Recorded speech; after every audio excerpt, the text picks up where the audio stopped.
what you've been missing. These two have been digging at it now for a few laps. They're going to go all the way here.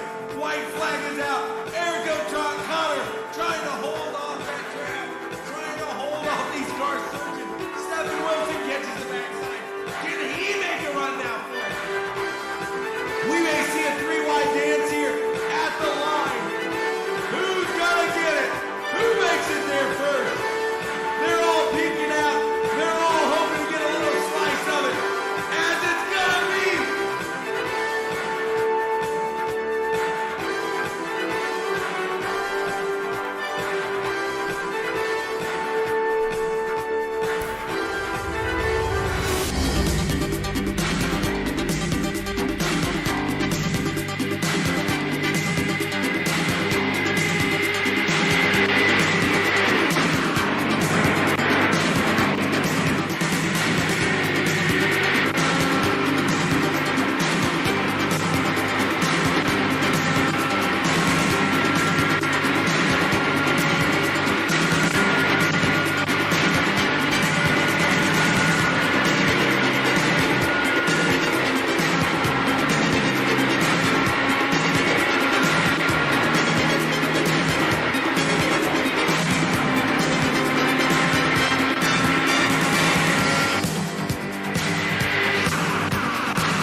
Side, not gonna have it there. He's gonna set himself up for the straightaway here again.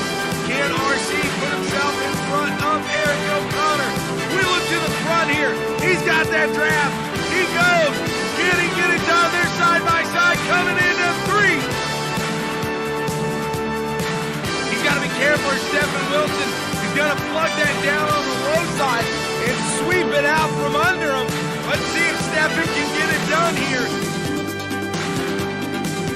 Eric O'Connor keeping to that low side. He does not want to give up the bottom side of the track. It's hard to make a pass. Up top is RC. He's going to give it everything he's got to do it with 3 laps to go. Who's it going to be?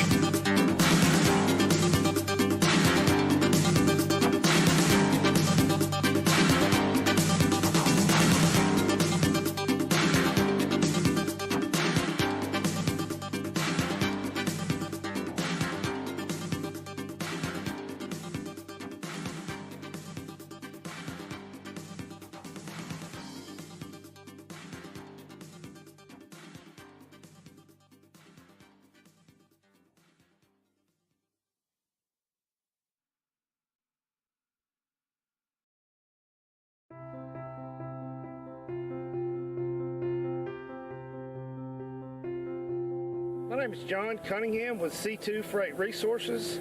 We are a Hub Zone certified logistics company here in Houston, Alabama. We've been in business for over 20 years, working with the Department of Defense and the federal government, among many other customers. C2 is committed to truckload shipments along with less than truckload shipments across the United States, Canada, and Mexico. Our high level of service is what keeps our customers coming back year after year. Our industry-leading transportation management software, along with our tracking software, allow our customers to know where their shipments are at any time, any day. In closing, C2 Freight looks forward to earning your trust and business through actions day in and day out. We know if given the opportunity, you'll be pleased with our service and communication.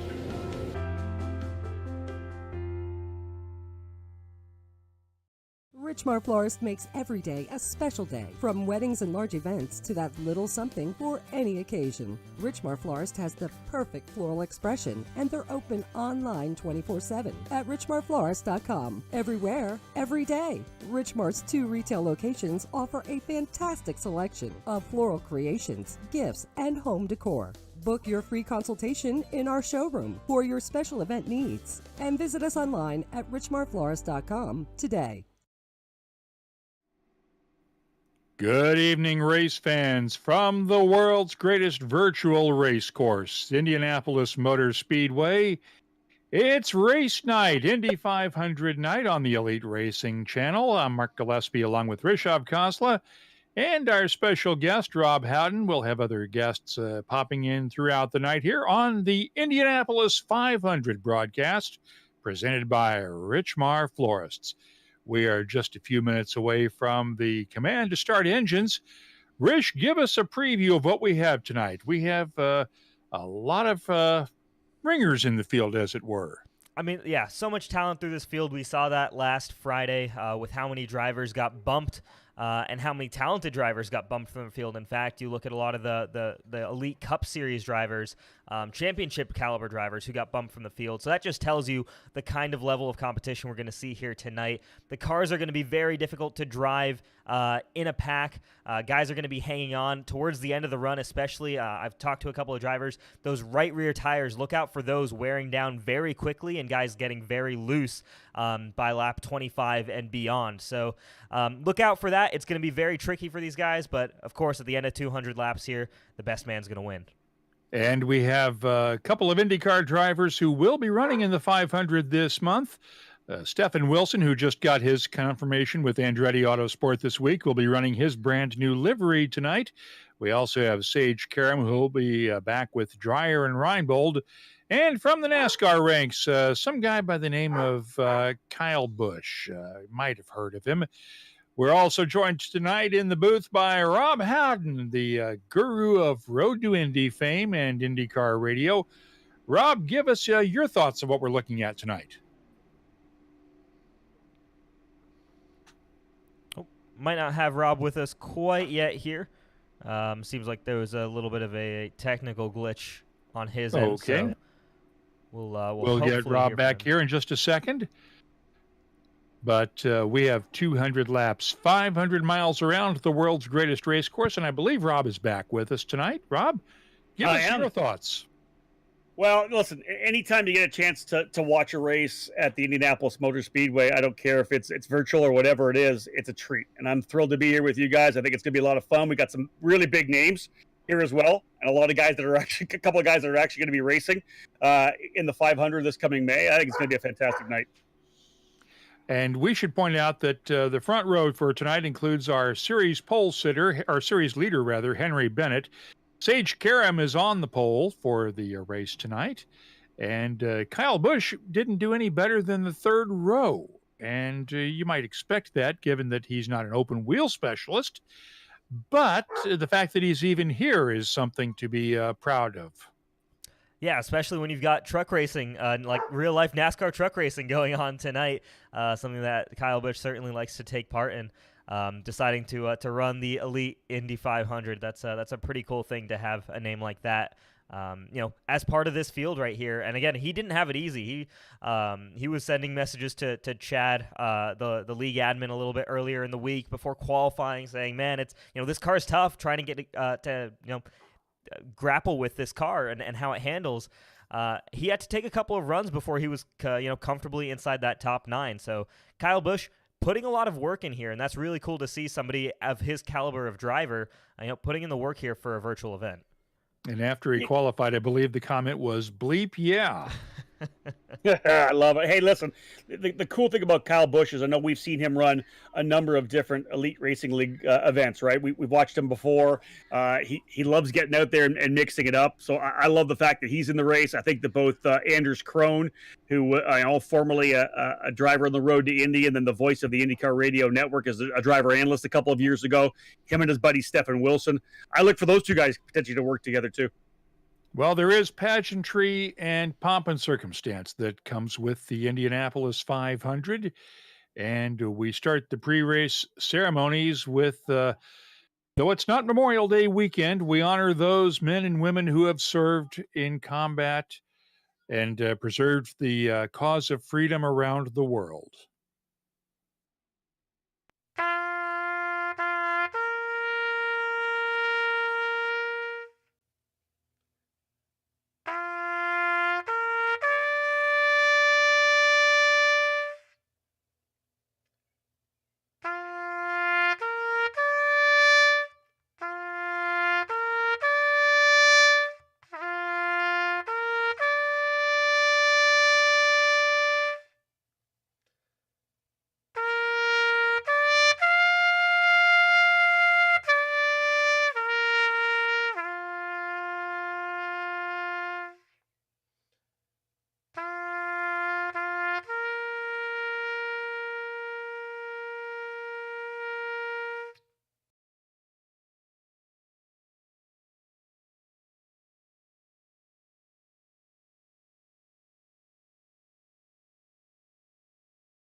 Oh, say, can you see by the dawn's early light what so proudly we hailed at the twilight's last gleaming, whose broad stripes and bright stars through the perilous fight o'er the ramparts we watched were so gallantly streaming, and the rocket's red glare, the bombs bursting in air, gave proof through the night that our flag was still there. Oh, say, does that star-spangled banner yet wave o'er the land of the free and the home of the brave? Dustin Dewar with our national anthem. There is a tradition before every running of the Indianapolis 500, whether virtual or in the real world. It's time for that famous song, Back Home Again in Indiana. Back home again in Indiana, and it seems that I can see the gleaming candlelight still shining bright through these sycamores for me. The new mown hay sends all its fragrance from the fields I used to roam. When I dream about the moonlight on the Wabash, then I long for my Indiana home. Dustin Dewar, Back Home Again in Indiana. We are waiting for the command to start engines. Rish, you want to take us through the first couple of rows of the lineup tonight? Well, I'd have to actually get that pulled up here, Mark. So give me a second there, and we can get you to start that off. I've got it here. We start off with Sage Karam on the pole, Henry Bennett in the middle of the front row, and Caleb Bensi on the outside of the front row. Adriano Pinheiro starts the inside of the second row, Brian Blauman on the middle, and Eric Traiano on the outside. Chad Frankenfield is on the inside of row 3. Kyle Busch in 8th position on the middle. And Nick DeGroot rounds out your front 9.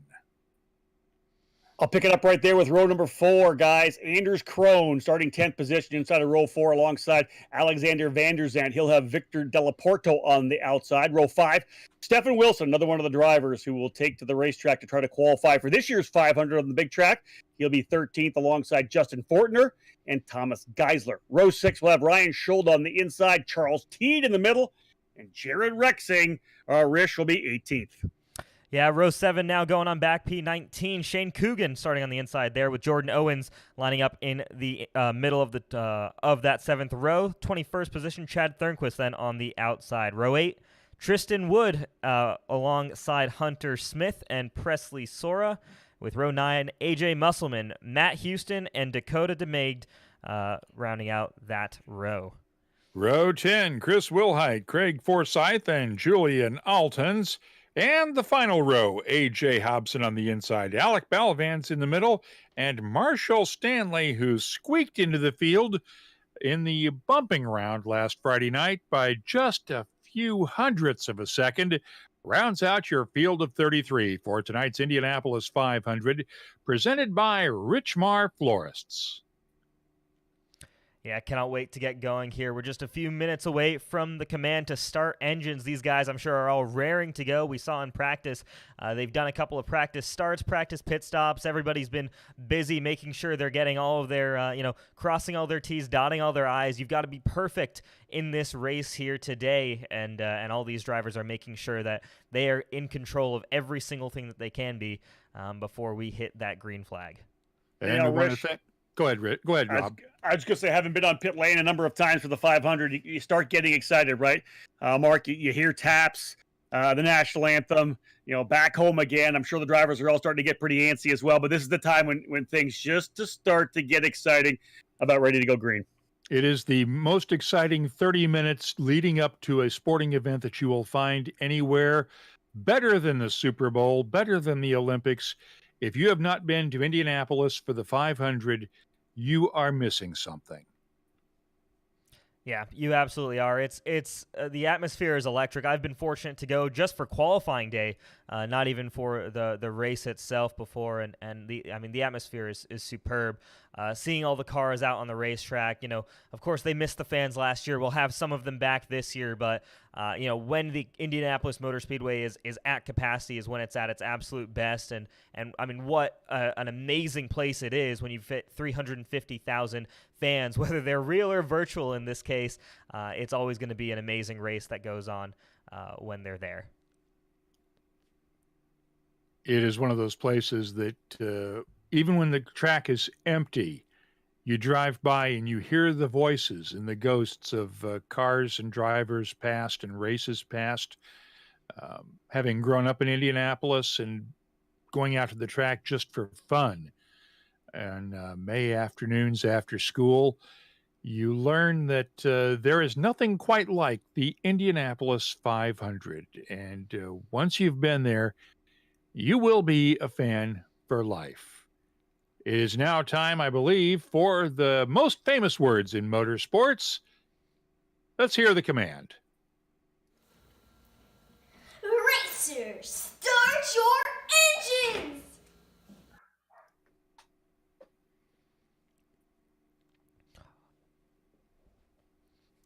Thanks to the presenting sponsor of the event, Richmar Florist, for those words.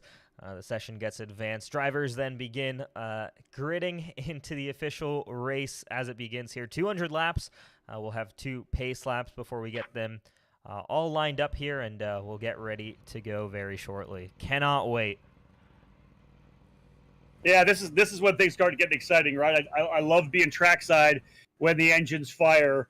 And the first time they start rolling off that front straightaway, the crews start working their way back. Here's a great shot here of the drivers getting ready to roll here. The opening lap, those warm-up laps around the track, you literally can feel it when you're trackside. Everybody's got kind of getting that understanding that we're about to go racing. And I'll tell you, Mark, I'm feeling it right now as well. That's why I love doing these online events, because you still get that excitement.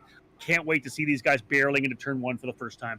The view that we have right now from that camera, shooting down the pit wall, the trench that between the two pit walls, the inner and the outer wall, where the board operators used to work from, and showing pit boards and literally blackboards to the drivers as they came by back before two-way radios. That would be my all-time bucket list place to watch the start of the Indianapolis 500. Yeah, that would be pretty interesting, wouldn't it? That would be, yeah, that'd be ridiculous watching as cars go by at not even at full speed, just on that start, but still, getting close to 200 miles an hour, watching them whiz by. Just craziness here as the cars begin to roll. We're 2 laps away here from the green flag. We cannot let this moment pass tonight without talking about the legacy of the late, great Bobby Unser. We lost Uncle Bobby earlier this week at the age of 87. One of 10 men to win the 500 3 times. And, well, if you asked Uncle Bobby, he would tell you probably that he invented the Indianapolis 500, among other things. Bobby invented air, water, according to guys like Robin Miller and Marshall Pruitt. Aerodynamics, had a wind tunnel in his shop out in Albuquerque. One of the great storytellers, one of the great legends of all time. Rob, you have any good memories of Bobby that you can share with us? Well, for me, I came on the scene obviously a little later, not even while he was driving, but more when he was spending time, at a lot of the events that we had. I met him at the PRI show in Indianapolis a couple of times, had a chance to actually play host to he and a couple of other drivers in a Q&A. And there was just so much excitement for the sport and so much excitement for the people and for the fans as well. And you mentioned storyteller, because I know that I was part of a number of groups where there was just a handful of people and the stories just kept coming. And that was, obviously Bobby, one of the legends of the sport, and sad to see him go. And of course, thoughts and our condolences to the entire Unser family. You were in a Q&A with Bobby and other drivers. Did anybody else get a word in edgewise? That is very true. Yes, but not many. And you know what? The guys that were with him up on the stage knew it. They knew that he was going to hold court, and they kind of rolled out and let him get the job done. It was exciting. But, hey, it's time to go racing, and I want to see this thing get going. And if you ever want to see something absolutely hilarious, go look on YouTube and search The Roast of Bobby Unser that Marshall Pruitt posted a while back, the first half of that. It is, put it this way, you get to hear Parnelli, Rick Mears, Johnny Rutherford, and Roger Penske roasting Bobby Unser along with Robin Miller. And I went back and watched it Monday night after we heard about his passing, and it was just one of them. You just couldn't help but laugh, because I had the privilege of watching 2 of Unser's wins in person in 75 and 81. I was still a little bit too young in 1968, but he was one of the greats of all time. The field's heading down the backstretch now as we get ready for the start, starting to form up into the pack of 3, 11 rows of 3. Yep, here we go. They're going to now just get into their positions along this back straightaway. The lights are out on this pace car. We are now just sitting, 1.25 miles away now from the green flag of the Indy 500. Again, it's so much excitement here. Tons of people have tuned in to watch this event. Welcome all of you to the Elite Racing Network. This is going to be some amazing racing, I guarantee it. And here we go. We've got them 3x3 gridding up, and we're going to wait as Sage Karen will control the field to the green flag. Opening lap, always super exciting, and that first run down into turn number 1 should be crucial. These drivers need to get through this opening lap. Mark Gillespie, time to get things underway with the Richmar Elite Indy 500.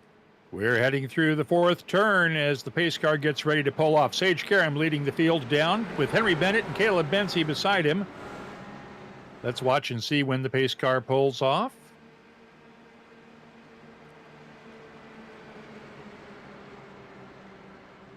The pace car is off the track, and we are racing at Indianapolis. The Indianapolis 500, presented by Richmar Florist, is on.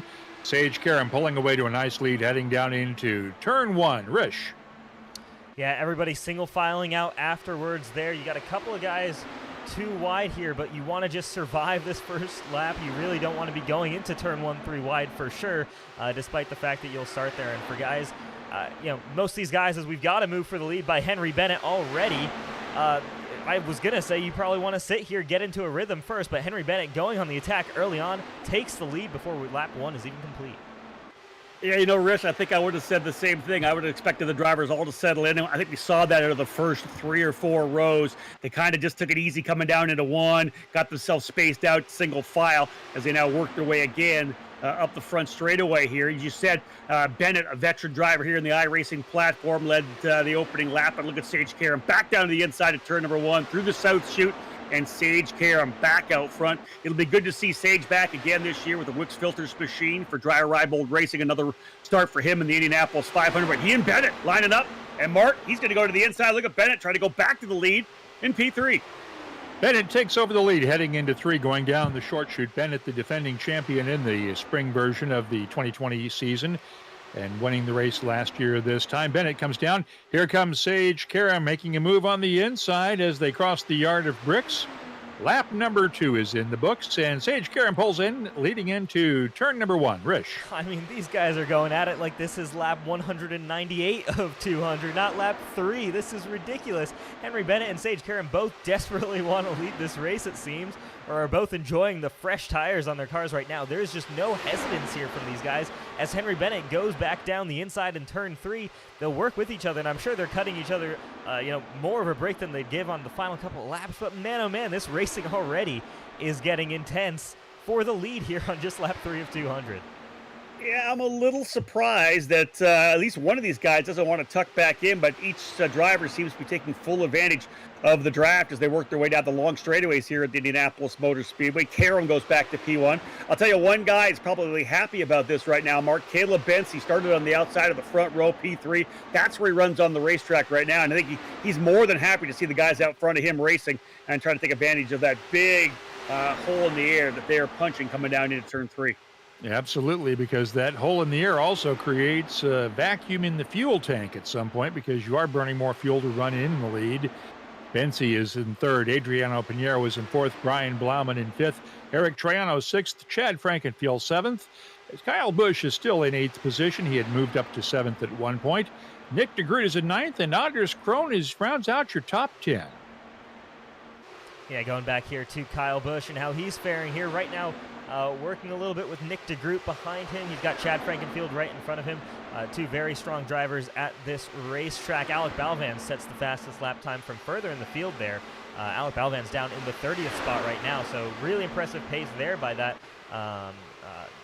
car. So we'll take a look and see what Alec can do, how he's able to make progress through the field. But of course, fastest laps don't do you a ton of good when you are mired back in the pack. But again, long way to go. You can really change your position in the field as this race goes on if you're just smart about how you race your race.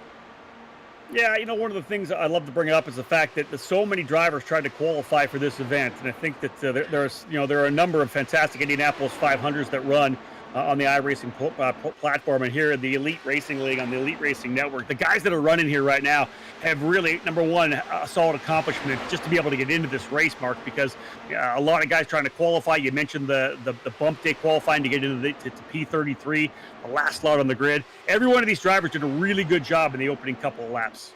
Yeah, field's running extremely clean. These are the best of the best on iRacing.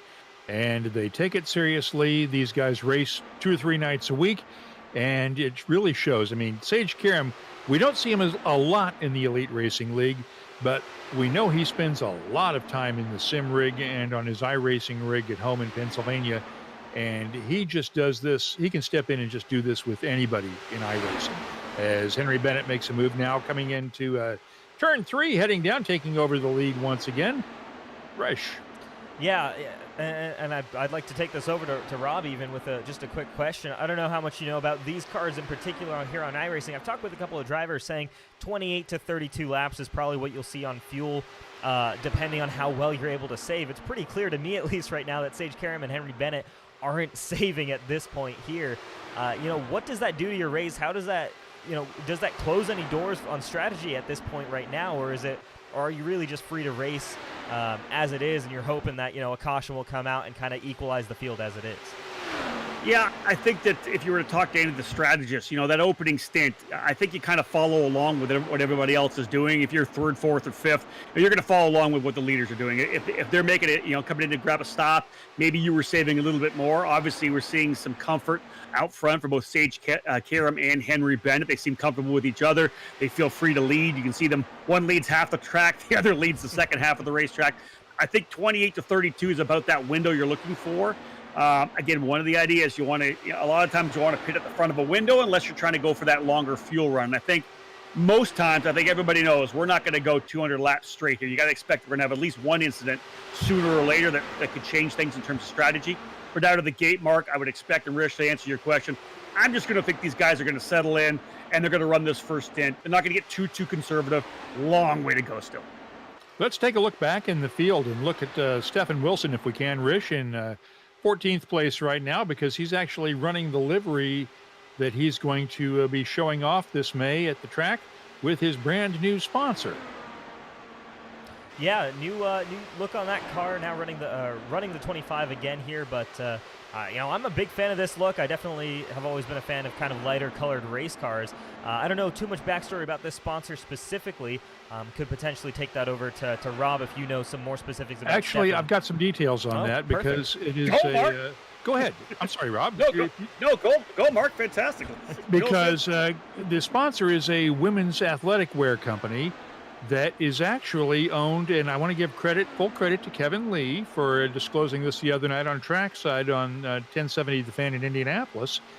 The woman who runs this company is actually married to the actor John Hurley, who played Jay Peterman on Seinfeld.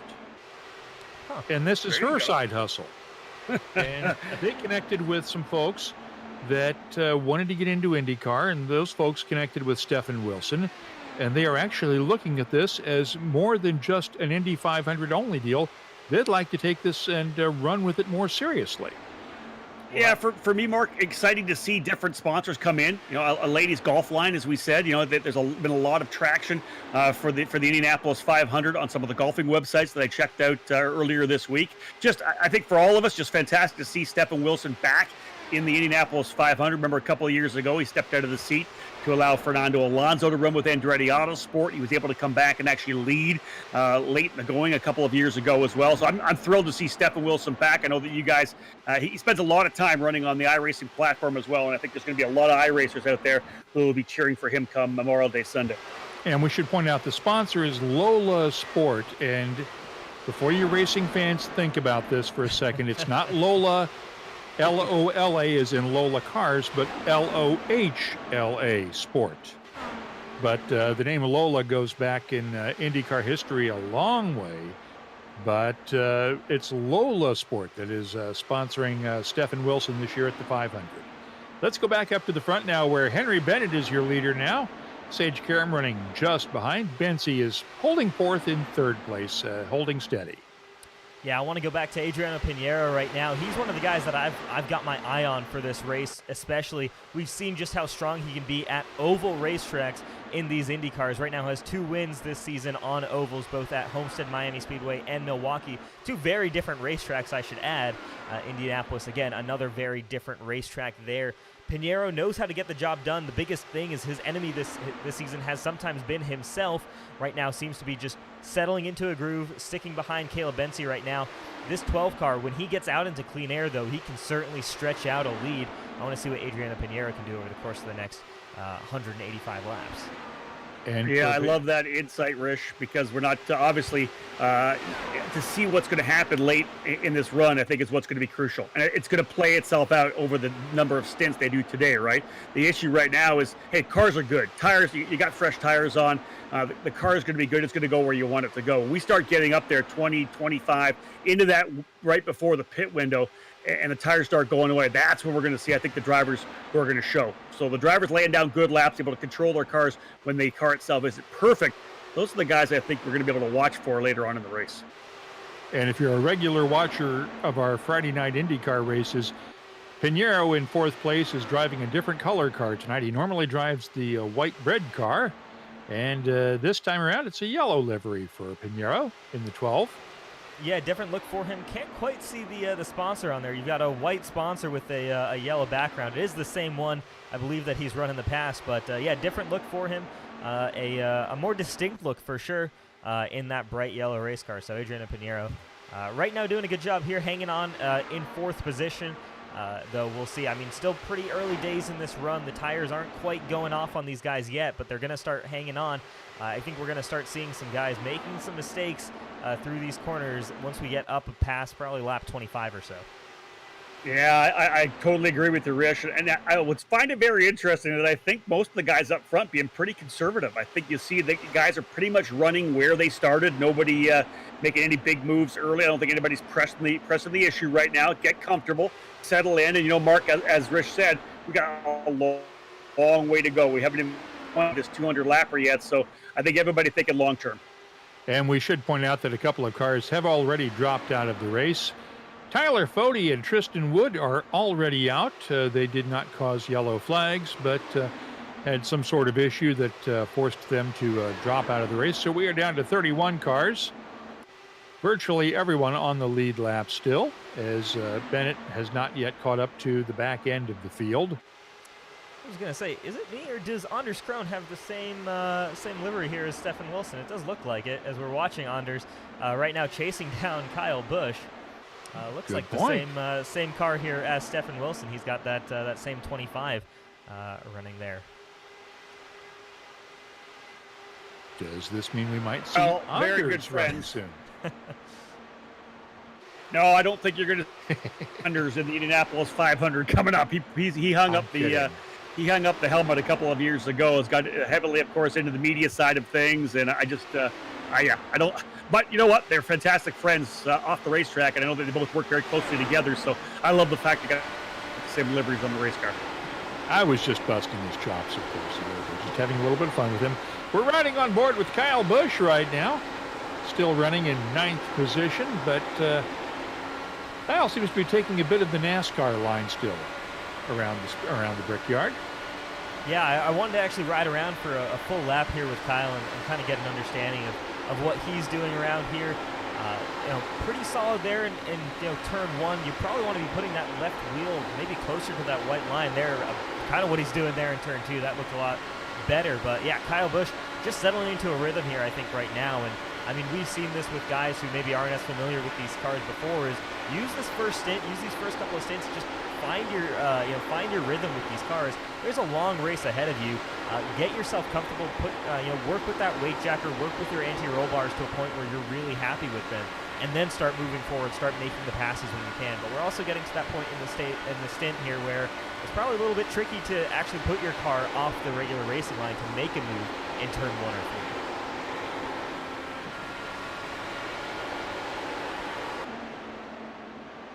Rob, if you can explain for a second, give us a little bit of a guidance on, for those who are not familiar with the in-car controls, what exactly do the weight jackers do, and what controls do these drivers guys, have? I'm having some issues with my feed. I'm getting a little glitch. You guys take it over from here. Okay. We will come back to Rob in just a minute here once the glitch gets solved. We are on lap 20 of 210% of the way through the race. Henry Bennett is your leader right now. Just under 0.2 of a second lead over Sage Karam. Caleb Bensi is in 3rd. Adriano Pinheiro 4th. Brian Blauman is in 5th. Rich. Yeah, watching this great little battle going on here for the 9th position between Krohn and Kyle Busch. Anders Krohn seems to be doing a great job at staying close to the back of the 51 car of Kyle Busch right now, despite this later run in, on this tire strategy. These tires, again, like I said, we're lap 21 now. You're starting to feel that wear. You're starting to feel the cars maybe tighten up a little bit more, maybe even get loose off the corner or mid-corner where you're really leaning on that right rear tire. So you're working that weight jacker again to try and even out the wear on your tires. There's a lot of work these drivers have to do to make sure that the car is handling how they can. And there you see Krohn with a high line through 1. He looks ready to try and make the move here on Kyle Busch. He looks significantly faster. He's going to look high again in turn 2, but he's got to get the run down this back straightaway, I think, is going to be his best shot. I suspect what he's trying to do is set Kyle Busch up for that move so he can go down underneath like he's trying to do right now heading into 3. Anders Krohn makes the pass on Kyle Busch heading into the short chute. and getting ready to come back down through turn 4 and onto the main stretch. Yeah, just a quick update for our viewers at home. You might have seen this is information from Tyler Fody. You might see 34 cars lined up. Tyler Fody was the reserve driver for this event in case any one of the 33 who qualified could not make it tonight. So he does show up on our timing and scoring right now, but he did not take the green flag. We did only have 33 drivers start this race. Unfortunately, only 32 drivers, currently run. Tristan Wood in the number 11 car already out of this event. And thanks for the clarification on that. Rob, are you back with us? Yeah, I'm trying to dial in the feed here a little bit. I did a little reboot. I'm back at it once again, so sorry about that, guys. No worries. Calling this remotely down in Southern California, the miracle of Discord and iRacing. But I'll let you guys get back at it, and I'll pick it up when I'm back up to speed. Well, if you're with us for a second, just sort of explain the in-car controls these guys have in terms of weight jackers and the roll bars and how they work. Well, that's really not my side, to be honest. I'm not that technical in terms of this particular race car, so I really wish I could give you that. I'm more of a personal side of it. Okay, no worries. Maybe we should see. I wonder if we can Discord right with Anders Krohn right now. I'm sure he'd be able to do that. he was our driver analyst in car radio. Yeah. Let's try it, Rich. Let's see if Anders will jump on with us. He's got nothing better to do right now. Oh yeah, no, not at all. not too busy right now. Adriana Pinheiro, though, making the move for the third position on Caleb Bensi. So there you go. We haven't seen too many overtakes recently, but Pinheiro makes that nice textbook move there, sliding through on the inside of turn 1. Pinheiro doing a good job saving his tires. He's now showing some speed in that 12 car.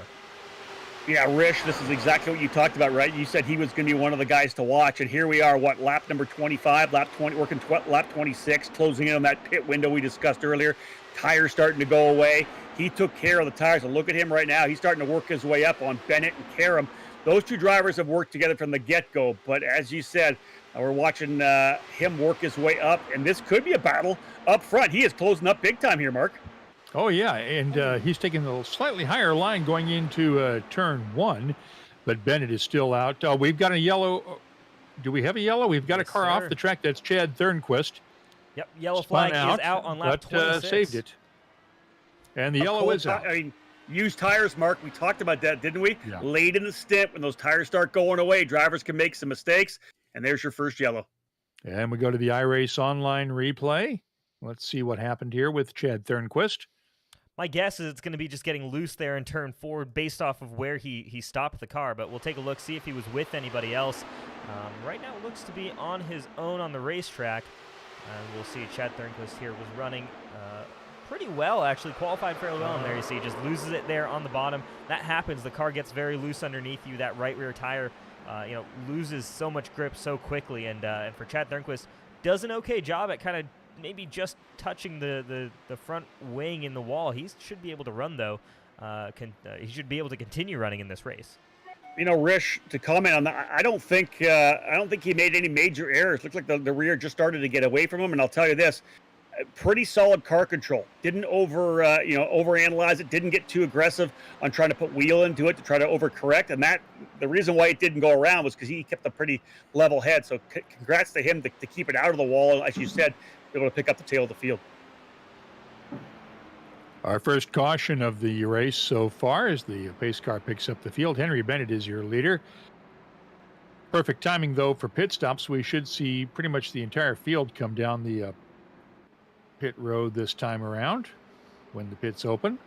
Yeah, nobody here is thinking about those lap lead points or anything like that right now in terms of the championship. You're thinking purely about the Indy 500, and the best strategy to win the Indy 500 is to come down pit road right now. You'd be crazy to keep that car out on the racetrack right now. And the field's coming down. So far, everybody's coming down.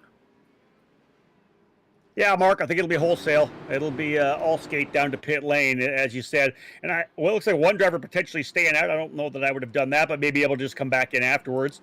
Could be a wave around. That's true enough. But again, all these drivers have to come in, hit their marks, and get things done here. Press the reset button. We'll do it again. And again, what we talked about. is that late stint issues with drivers potentially having trouble. We saw that with this one, yellow flag coming out, and it has pushed it back again. Anybody who is saving their tires, maybe tried to save fuel a little bit there to go longer in the stint, Mark, that kind of got brushed away pretty quickly. Henry Bennett leading the race off pit road. Sage Karam second. Adriano Pinheiro still third. No major change in the lineup. Brian Blauman has moved up a little bit, fourth, and Triano fifth. Chad Frankenfield sixth. De Groot seventh. Krohn is up to eighth now. Vandersant ninth. Kyle Busch fell back a couple of spots to 10th place coming off of the pit road. Something happened to Caleb Bensley. He's not on the racetrack right now. Just tried to switch over to his camera, showing him as disconnected, actually. So Caleb Bensley, who's running in the fourth position, maybe having some issues right now, and that's why you've seen the order change with Brian Blauman now moving up to the fourth position. That is tough. That's one of the drivers we watched up there running in the top five for a majority of that first stint. He was P3, lost the spot to Pinheiro. And Caleb Bensley, I thought he was going to be a guy that could potentially race for the win here. So, Mark, very, very, very tough to see a driver have a connection issue. Yeah, that leaves us still with 31 cars left in the race. Dakota DeMaegd is being shown as a lap down. Everyone else is still on the lead lap right now. We should get, I cannot see the pace car to tell if we have the lights off on it this time by. Let's take a look and see. Lights are still on, so we've got probably one more lap possibly here behind the pace car. Hopefully we can be nice and quick with cleaning up all the virtual debris. The virtual marbles. So I'll tell you, the guys up front here right now, to me, have shown their confidence, and I think the comfortableness together, right? They both have respect, both Bennett and Karam, able to go back and forth. Pinheiro now is going to, I wouldn't be surprised to see him get potentially aggressive here, see if he can't get in the top three, and not want to let them pull away. But I think we've seen two drivers, Mark, really come out of the gate and show that they have what it takes to win here today. This is Pinheiro's first try at the Indianapolis Motor Speedway in the Elite Racing League. He is a rookie this year in the series, so this is his first crack at the 500, so we don't know yet just how aggressive he's willing to be here. It's the longest race of the season so far, so let's keep an eye on him and see how he does. How about your guy here, Rob? Chad Frankenfield right now running in the sixth position. I'm sure you've been kind of quietly keeping an eye on his race. We haven't talked about him too much. How's he been looking so far? I think Chad's smart. He's obviously just taken his time, moved up, I think, a one spot so far, and he understands that we got a lot of stints to come here, right? There's a lot of pit stops that you need to take advantage of. There's going to be lots of these late runs into stints where you have to make sure the car is good. I know Chad's got the double livery on there. He actually has the Rob Howden podcast on there as well, which I think is awesome. But I'm excited to see that he's comfortably running here in the top six. And tell us about the Rob Howden podcast while we have a break here. Well, to be honest, it's just kind of an accumulation of everything I do. I have, of course, the Road to Indy Insider podcast where I focus on the Road to Indy, but I also have my Book It podcast where I talk to a lot of the drivers and other people from outside of the Road to Indy. So it all kind of lumps together in the Rob Howden podcast program, and it's just my desire to keep putting content out. I guess I'm just kind of a guy that likes to keep working, just like these guys are, Mark. They're getting ready to go back to green. As they come down, the pace car is off now, and Henry Bennett is bringing them back down to the Yard of Bricks. We are underway again on Green Flag Racing, lap 30 of 200. We'll start with lap 30 as Henry Bennett leads them down into turn one. I think we might actually see them. This might be that old thing that we had a couple of races ago where we actually run one more lap here while the pace car is off the racetrack, because these guys are absolutely not up to speed on this speedway right now. Oh, yeah. No doubt. So, again, we'll get going when we get back around. Henry Bennett looking to get the jump here on Sage Karam. But, again, both these drivers, veterans, both here on the iRacing program. So I think that Karam would be right where he needs to be. And, again, knows that draft coming down the back straightaway, Mark, will play into it. He doesn't really care if Henry gets off clean through one. He knows to be able to suck back up going down to turn three. Oh, yeah. And he may have to worry about Adriano Pinheiro, though. That's very true. All over his backside. But again, I think the key is that these guys have shown patience in this opening stint. As I said, we know when we get down to lap 150, that's when all bets are off. Right now, these guys are just trying to make sure they're still top five all the way through to that final quarter. They're willing to take care of each other up to a point until we get to lap 150, and then it's everyone for themselves. Absolutely, yeah. That's when things that's when the gloves really come off here. We've seen some good battling by guys, but definitely being kind to one another. But we're getting ready to go back to green now, and Henry Bennett's going to start going to this green flag. Bennett rolls onto the throttle, come across the yard of bricks. He and Karam jumping away from Pinheiro. Both drivers with good leads, and here goes Karam. Back down to the inside of turn one. He'll put that car right down to the white line. Karam goes back out front. He and Bennett have both shown the desire to lead early on and lead off in each lap, going back and forth. Out of the short chute, they'll work their way down the back straightaway again, and it is a lead mark for Sage Karam. And Karam is pulling away by what might be his biggest lead so far. He was up actually about 0.3 of a second over Henry Bennett as they head down into turn 4, come back down the main stretch. Bennett going slightly high coming out of turn 4. Let's see if he makes the move coming around on the inside going into turn 1. He's pulling up on the inside. Makes the move. Can he make it stick? Yes, he'll take over the lead heading into 1. Rish. And Brian Blauman now sliding over to take over the third position over Adrian and Pinheiro, but it's not over yet. They're side by side in the short chute, but Pinheiro backs out there. Great little scrap there, but Brian Blauman taking advantage of Pinheiro, who maybe got a little bit checked up on the front straightaway. Pinheiro is going to go back another spot as well as Eric Triano goes by. So Adrian Pinheiro, not the restart he wanted, drops 2 spots here, though. Is going to hang on the outside in turn 3 and does so. That's what fresh tires can do for you right there. I guess, Rich, I think we've got some confidence. Some drivers, I think, were maybe a little bit bored running around there in that opening stint, holding their positions. These guys trying to take full advantage of the fresh Firestones we've got on the cars here now. They'll work their way again down into turn number 1. Leaders very comfortable as they were, kind of a carbon copy of what we saw at the start of the race, that first stint. Henry Bennett, Sage Karam going back and forth. Karam now slotting into second, but Mark, that scrap now in for that third, fourth, and fifth position. That got a little dicier than I think that any of those 3 drivers expected it was going to be like. Yeah, they're running very, very close. Let's do a quick ringer check for you, jokingly, of course. Sage Karam, of course, is in second place right now. Anders Krohn in 8th. Kyle Busch is in 10th. And Stefan Wilson running in 13th position right now. Rish. Yeah, right now all of those ringers, like you said, are doing pretty well here, all staying inside this top 15. But again, they've got a lot of work to do if they want to beat any of these guys. But the guy I'm looking at now is Brian Blauman. I mean, what a move on that restart there to get himself into the third position, and isn't letting Henry Bennett and Sage Karam isn't letting them really run away right now. Could he have something? He's had a quiet season. I think he's been unlucky in some cases. We've seen him involved in incidents, but has had pace at various points in the season. Could he be saving something here for this Indy 500? Had a great qualifying. Right now runs third position on lap 34. Yeah. Oh, Rish, I think anybody would tell you, I don't care how I've done all season long, right? As long as I'm going to be able to win win the big one and win the 500. That's what everybody wants. You ask most of the drivers in the IndyCar series, would you pick the IndyCar Championship or win the Indianapolis 500? And they're going to tell you they want to be sipping milk on Sunday on Memorial Weekend, right? That's what they want. And Blauman running a bit higher line coming through there, through turn number 2 down the back straightaway, really starting to reel up here. But just to add to what you guys said about the ringers, we've got 4 big name guys in the field here, and that's fantastic. But I'll tell you, they don't run as much in the iRacing program as these other guys do.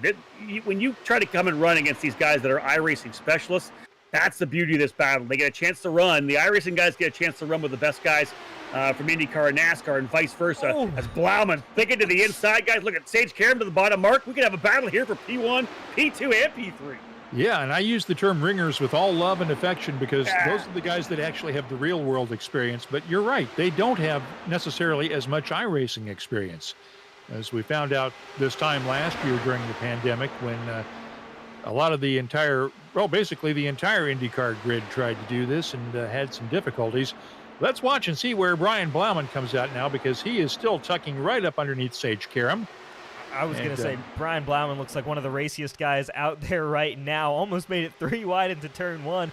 Yeah. Sage Karam and Blauman both backed off on that move, but here you can see just how well that draft is working, and he's taking a very wide entry to the corner, but it seems to be giving him that exit off. He's still getting the turn in that he needs to bring that nose down close to that white line and be close enough to these guys. So really good job, really good handling car right now by the looks of it on that 29. He's able to put it where he wants on the racetrack, at least early in this stint. And here we go for a move for second. I was just going to say that the Karem's been really good keeping the car on the bottom, more of a shallow entry into both 1 and turn number 3. And you can see Blauman taking it over this time. They'll go side by side. Look at this. Karem not wanting to give up the outside of the racetrack. It's a better run coming down the front straightaway. Blauman still on the inside. Look at Pinheiro coming in there as well. Let's see if Blauman goes back down. No, Sage Karem holding him off. Back down, pointing that car to the apex. And Mark, this is the kind of racing we want. I'll tell you, Henry Bennett, more than happy to see these guys battling behind him. We're on lap 38, and it feels like lap 198 right now, the way these guys are racing. Henry Bennett remains your leader, but there's a whole pack of guys right behind him. Ryan Blauman making a move, trying to tuck back up again. Let's see if he can get close enough to Karem to make another move. Blauman likes to take that high line, and I'm not 100% sure that's the right move for him. Yeah, it'll be interesting to see. It's been working and giving him the run late here, but I don't know if that's just the power of the draft right now as he gets close to the rear end of Sage Karem again here, or if maybe he is actually suffering from a little bit of a tight car, not able to get it turned in quite so quickly. But that higher line, I mean, he's not losing that much time to the leaders here, so that's kind of surprising here. It doesn't look right. I agree with you there, but somehow it's working for him. Yeah, Rich, I don't want to say that the car is potentially tight, because when he made that move by Karem, he went to the bottom of the racetrack like it was easy. You know, it's not like he struggled getting in there. The car didn't push wide on the exit, as you would maybe expect with a tight car on a tight entry. I don't know that he's just not maybe biding his time, maybe saying, hey, you know what, I think I can run here. Karem's going to look to the inside of Bennett right now. We may have a new leader in the one. We do. And look at Blauman trying to come to the bottom as well. Mark battle for second. Karem back to the lead. And Henry Bennett holding off Ryan Blauman for second place right now as they come down the back stretch. Let's see if Blauman can make a move going into turn 3. Sage Karem leading by just basically over a tenth of a second right now. Here comes Henry Bennett around. He'll take the lead from Sage Karem. Ryan Blauman still third. Yeah, Henry Bennett. Karem take it back coming down into turn 1. Let's turn it over to Rish. I was going to say, Henry Bennett does not want to give up that lead that easily. Sage Karem got the run there, but I think Henry Bennett is perfectly happy running the Simon Pagenaud strategy of a couple years ago, which is just lead every lap and don't worry about fuel save or anything like that. Just pit when you need to and stay out in front. Nobody can hurt you then. So right now that's working for Henry Bennett, and he doesn't want to sit behind any other race cars. What I like right now is potentially, for the most part, the drivers behind these front-running 3 just settling in like we did in the first stint, right? You got Anders Krohn making a spot. Actually, he's been able to get by Chad Frankenfield, so move Anders Krohn up into the 6th position now. Good battle here. You see Krohn a little higher on the racetrack there. Frankenfeld trying to get in there. Nick de Groot running there strongly as well. De Groot P8. So I like this battle a little outside the top 5, but for the most part, the very start of this second stint, drivers being real patient and just holding their positions. We are just over 100 miles into the Richmar Florists Indianapolis 500 on the Elite Racing Channel.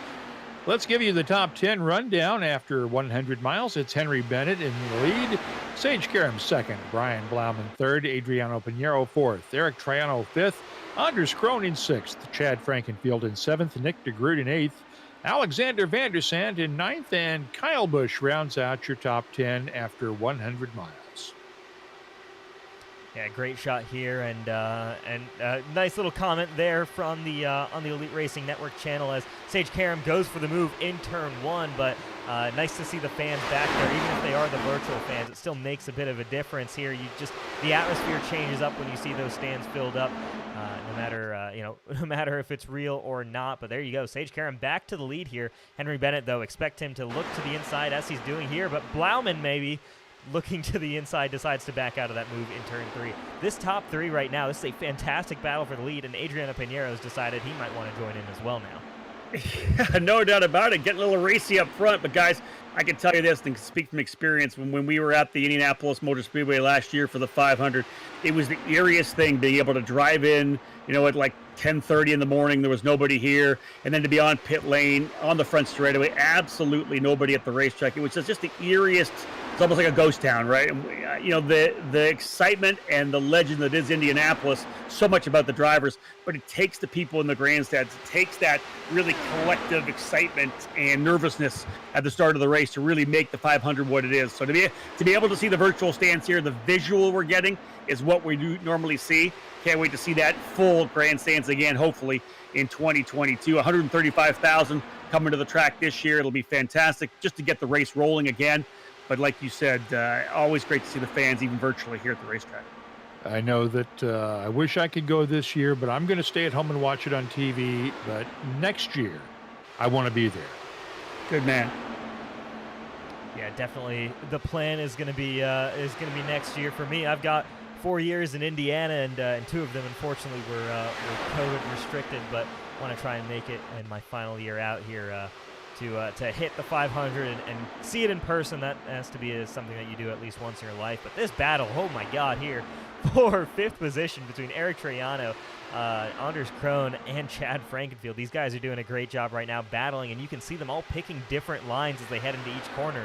And it's just great to see them fanning out, as up front, again, it's between Karam and Blauman once again loses out. Not quite able to finish the move up on Karam and Bennett. I think the 1 car and the 24 still have a little bit more than what this 29 does right now, but Blauman be competitive here early on. Yeah, and we'll continue to watch, guys, as we get later into this stint. Lap probably 160, 162 based on the yellow that we had. Kind of push things up with that first pit stop that we expected. We'll find out what the window's going to be here. A lot of different lines. Look at the higher line being run there as well by, I think, is that Chad Frankenfield a little higher there? Is that Anders Krohn running a little bit higher line coming through the corner? We've seen a number of drivers taking that different run. I don't know whether or not that's maybe a little easier on the tires, not pushing it down the bottom, but we see a couple of guys running almost, I want to say, a car lane and a half higher than those ducking down to the white line. They think it's PJ1 in the groove there. I hope not. Oh, man. Yeah, you and me both. Last thing we need is Indianapolis to have PJ1 on the surface here as Chad Frankenfield looks to the inside of Anders Krohn. It is interesting, yeah, Krohn running a similar line to what we were talking about with Blauman earlier on, where it is just like you're really just not touching that apron down there. And I don't know what the advantage is to running that particular racing line, but it works for both these drivers. As here we go, Krohn with a run on Eric Troiano, might try to make the move here into turn 1. As Krohn makes the move, no, he's going to tuck back in behind Troiano. And I will be honest, if they ever put PJ1 and desecrate the grounds of IMS with that stuff, I will be out at the track protesting with signs. I will drive 600 miles and go protest at West 16th Street. Yeah, They, Doug Bowles desecrate would never. the hallowed grounds. Doug Bowles would never let that happen. He'll take care of this racetrack. He's obviously one of the best presidents of a facility in the country, and always out there with the fans. I love this racing right now. We've got guys running different lines, guys that are making some moves to the bottom, but still, I think the cool thing right now, Mark, is everybody's showing each other respect, giving each other lots of room. Obviously, still very early, so no one's getting too ultra aggressive, but you can see guys starting to think about moving a spot here, maybe 1 spot per stint, right? You can see the Anders Krohn's trying to work his way back up, able to get by Frankenfeld a couple of laps ago. He's now to P6. I wouldn't be surprised to see Krohn really get aggressive to try to get by Triander to see if he can't go P5 before the next pit stop. Here comes Frankenfield underneath to try to take that position back from Krohn. Not going to pull it off in 3. What about 4? Not quite. Frankenfield going low. Anders going a little bit high. We want to say hello to the Anders Krohn fan club watching tonight on YouTube. We've seen your comments online. Yeah, Anders is a fantastic guy. Obviously, I had a chance to kind of watch him come up through the ranks. Here's a guy that before the Road Indy was put together, Anders Krohn came over from Norway, ran Formula 2000, then moved up to what was then the Pro Mazda Series, the Star Mazda Championship. Found a lot of success there. Of course, then moved to the Indy Lights program and had some good runs in Indy Lights. And then one of the cool factors is I remember being at one of the Road Indy banquets and Anders and I talking about potentially getting a chance to work together one time down the road. Of course, he was a racer and then was working for Team Pelfrey as part of the Coforce team company that they started. And eventually we did get a chance to work together with IndyCar Radio. And Anders, just a very knowledgeable guy. And if you've ever met him, you know how jovial he is, how great he is with people. Really translated as the driver analyst when he worked alongside Mark James when we did IndyCar race. He's just a really talented guy. And it was a shame to see him step aside a couple of years ago for business reasons to get back to focusing on his own business. But as I tweeted to him afterwards, you'll be back. They'll drag you back in. We know we're not going to lose you forever. That was almost close really right in there, close. Rich. Yeah. Yeah, that was almost really close there in close. turn 3. Anders Krone makes the move on Eric Troiano, but Troiano, has that run as Krone has to check up to make the corner in time with that shallower entry. And yeah, they almost came together. That almost was a big, big crash there between the two. But smart driving by Eric Troiano to kind of check up and say, you know what, not worth it to do anything crazy here right now. That could have been very bad. And it hurts his momentum right now as he's kind of falling back into the clutches of Chad Frankenfield. But in the long run, you're keeping your car in the race there. I'm happy because I think Krone's doing exactly what I expected, trying to get that one more spot. It's been a good stint for Anders. Again, runs the really high line coming through turn number 3 over to 4. Very, very surprising, the line he's running, but it's working for him. And that's the key to any driver, is trying different lines on the racetrack, especially during a stint, right, guys? Let's say 28 to 32 lap stint. You're going to be able to be down the bottom. Maybe you'll be able to be up top. Obviously, Anders taking care of the tires a little bit, trying to close up here on Pinheiro. We're expecting pit stops, around maybe lap 60, lap 62 potentially for stop number 2. Everything going the right way for Anders Krone right now as he's been able to grab a couple of spots each stint. And of course, all of this is to get your car ready and know exactly where you can put it when the time counts at the end of the race. If you can take that adjusted high line or low line, you may need that to pass somebody. You need to know where that car can go, right, Bish? Absolutely, and yeah, Krone now is coming alive as one of the strong guys on the racetrack. He's cleared Eric Troiano, which almost seemed like a bit of a buffer for him up to this lead group, because he's closed the gap to Adriano Pinheiro so quickly, and looks like he's already lining up this 12 car for a pass potentially before we hit pit road here. So Anders Krone thinking about moving forward. He's got 1, 2, 3 cars in his sights right now. 4 cars in his sights now. With Pinheiro right now, the next car in line. But yeah, look at this 47 car, really impressive right now. Anders Krone late in the run is showing some impressive pace and is running these different lines, looks comfortable still despite the worn tires. It seems to me, Rich, like he's found something good right now, especially if these tires are, have a lot more than the guys in front of him over these last couple laps. While we're working lap number 55 right now, maybe 5 to 7 to 8 laps away from a pit stops, green flag pit stops. He's running that high line, reeling right up here on Pinheiro. He may be going to P4 here pretty soon, but I think he's just taking care of the race car. He's been kind of working his way around, getting a good feel for it. As Mark, as you mentioned, you want to know what the car is going to be like through the stint. Where am I going to be? How fast can I go early? I don't want to push too hard. Don't want to burn the tires off, because right now his conservative strategy early has got him lined up to potentially make a move on Pinheiro coming down here out of 4 down to turn number 1. And we should really be careful because, as you know, Rish, we have jinxed more than 1 or 2 drivers this season by talking about them too much. Yeah, that's something I'd love to hear, because we've had some some professional commentators in the booth with us before, especially on the Cup side, and it seems like the commentator's curse only happens to us and not to the professionals. Now, Rob, tell me, I don't know, have you commentators cursed somebody before? Because I can tell you, it's in the double digits in the Cup Series, at least, with myself and David Westergreen. Mark and I have probably getting close to about 10. We've screwed up a couple of them. Oh yeah. I know that in the Road to Indy East series that we did, I was mentioning Toby Sowery a couple of times when he was running up front, and he ended up wrecking afterwards. So he did call me out actually on social media that I was the one that took him out of that race just based on the commentator's curse. But for those of us out, in outdoor racing, we know it doesn't happen. It's obviously a wise tale, but the bottom line is you got to give credit where credit it's due, and when guys are running good, you want to make sure you put them in the spotlight. And right now, Pinheiro, I think a guy who's looking good, trying to get up on Brian Blauman here. Pinheiro was challenged there pretty aggressively by Krone, but now he's turned it around. He's going after Blauman. Krone's going to have trouble here because he's got Troiano now coming back at him. And Frankenfield is right behind Troiano. I'm sorry. Yeah, Frankenfield is right behind Troiano, just in case there's a slip up on that front too. Yeah, just really great battling here. We're seeing guys coming and going. I think we saw Blauman had one of a very aggressive and good start to the run, but might have burned through his stuff a little bit early on here. And now he's kind of falling a little bit back to Adriano Pinheiro. Pinheiro, we saw, didn't have a great restart. He's kind of coming alive right now. Anders Krone was stuck behind Eric Troiano for a little while. kind of saved his stuff. He's now cleared that 14 car, and now he's moving forward. So it's all of this is shifting so quickly, and it's really, really cool to see here because everybody's driving this racetrack completely different, despite the fact that this is a fixed set race. Everybody has the exact same car. The only things you can adjust are a couple of things on anti-roll bar and your weight jacker. So and brake bias, but you're not really using your brakes here at Indianapolis Motor Speedway. So it's really impressive that with just a single setup, these guys are able to come up with so many different types of ways to tackle this racetrack. As our leader, Henry Bennett, is on pit road.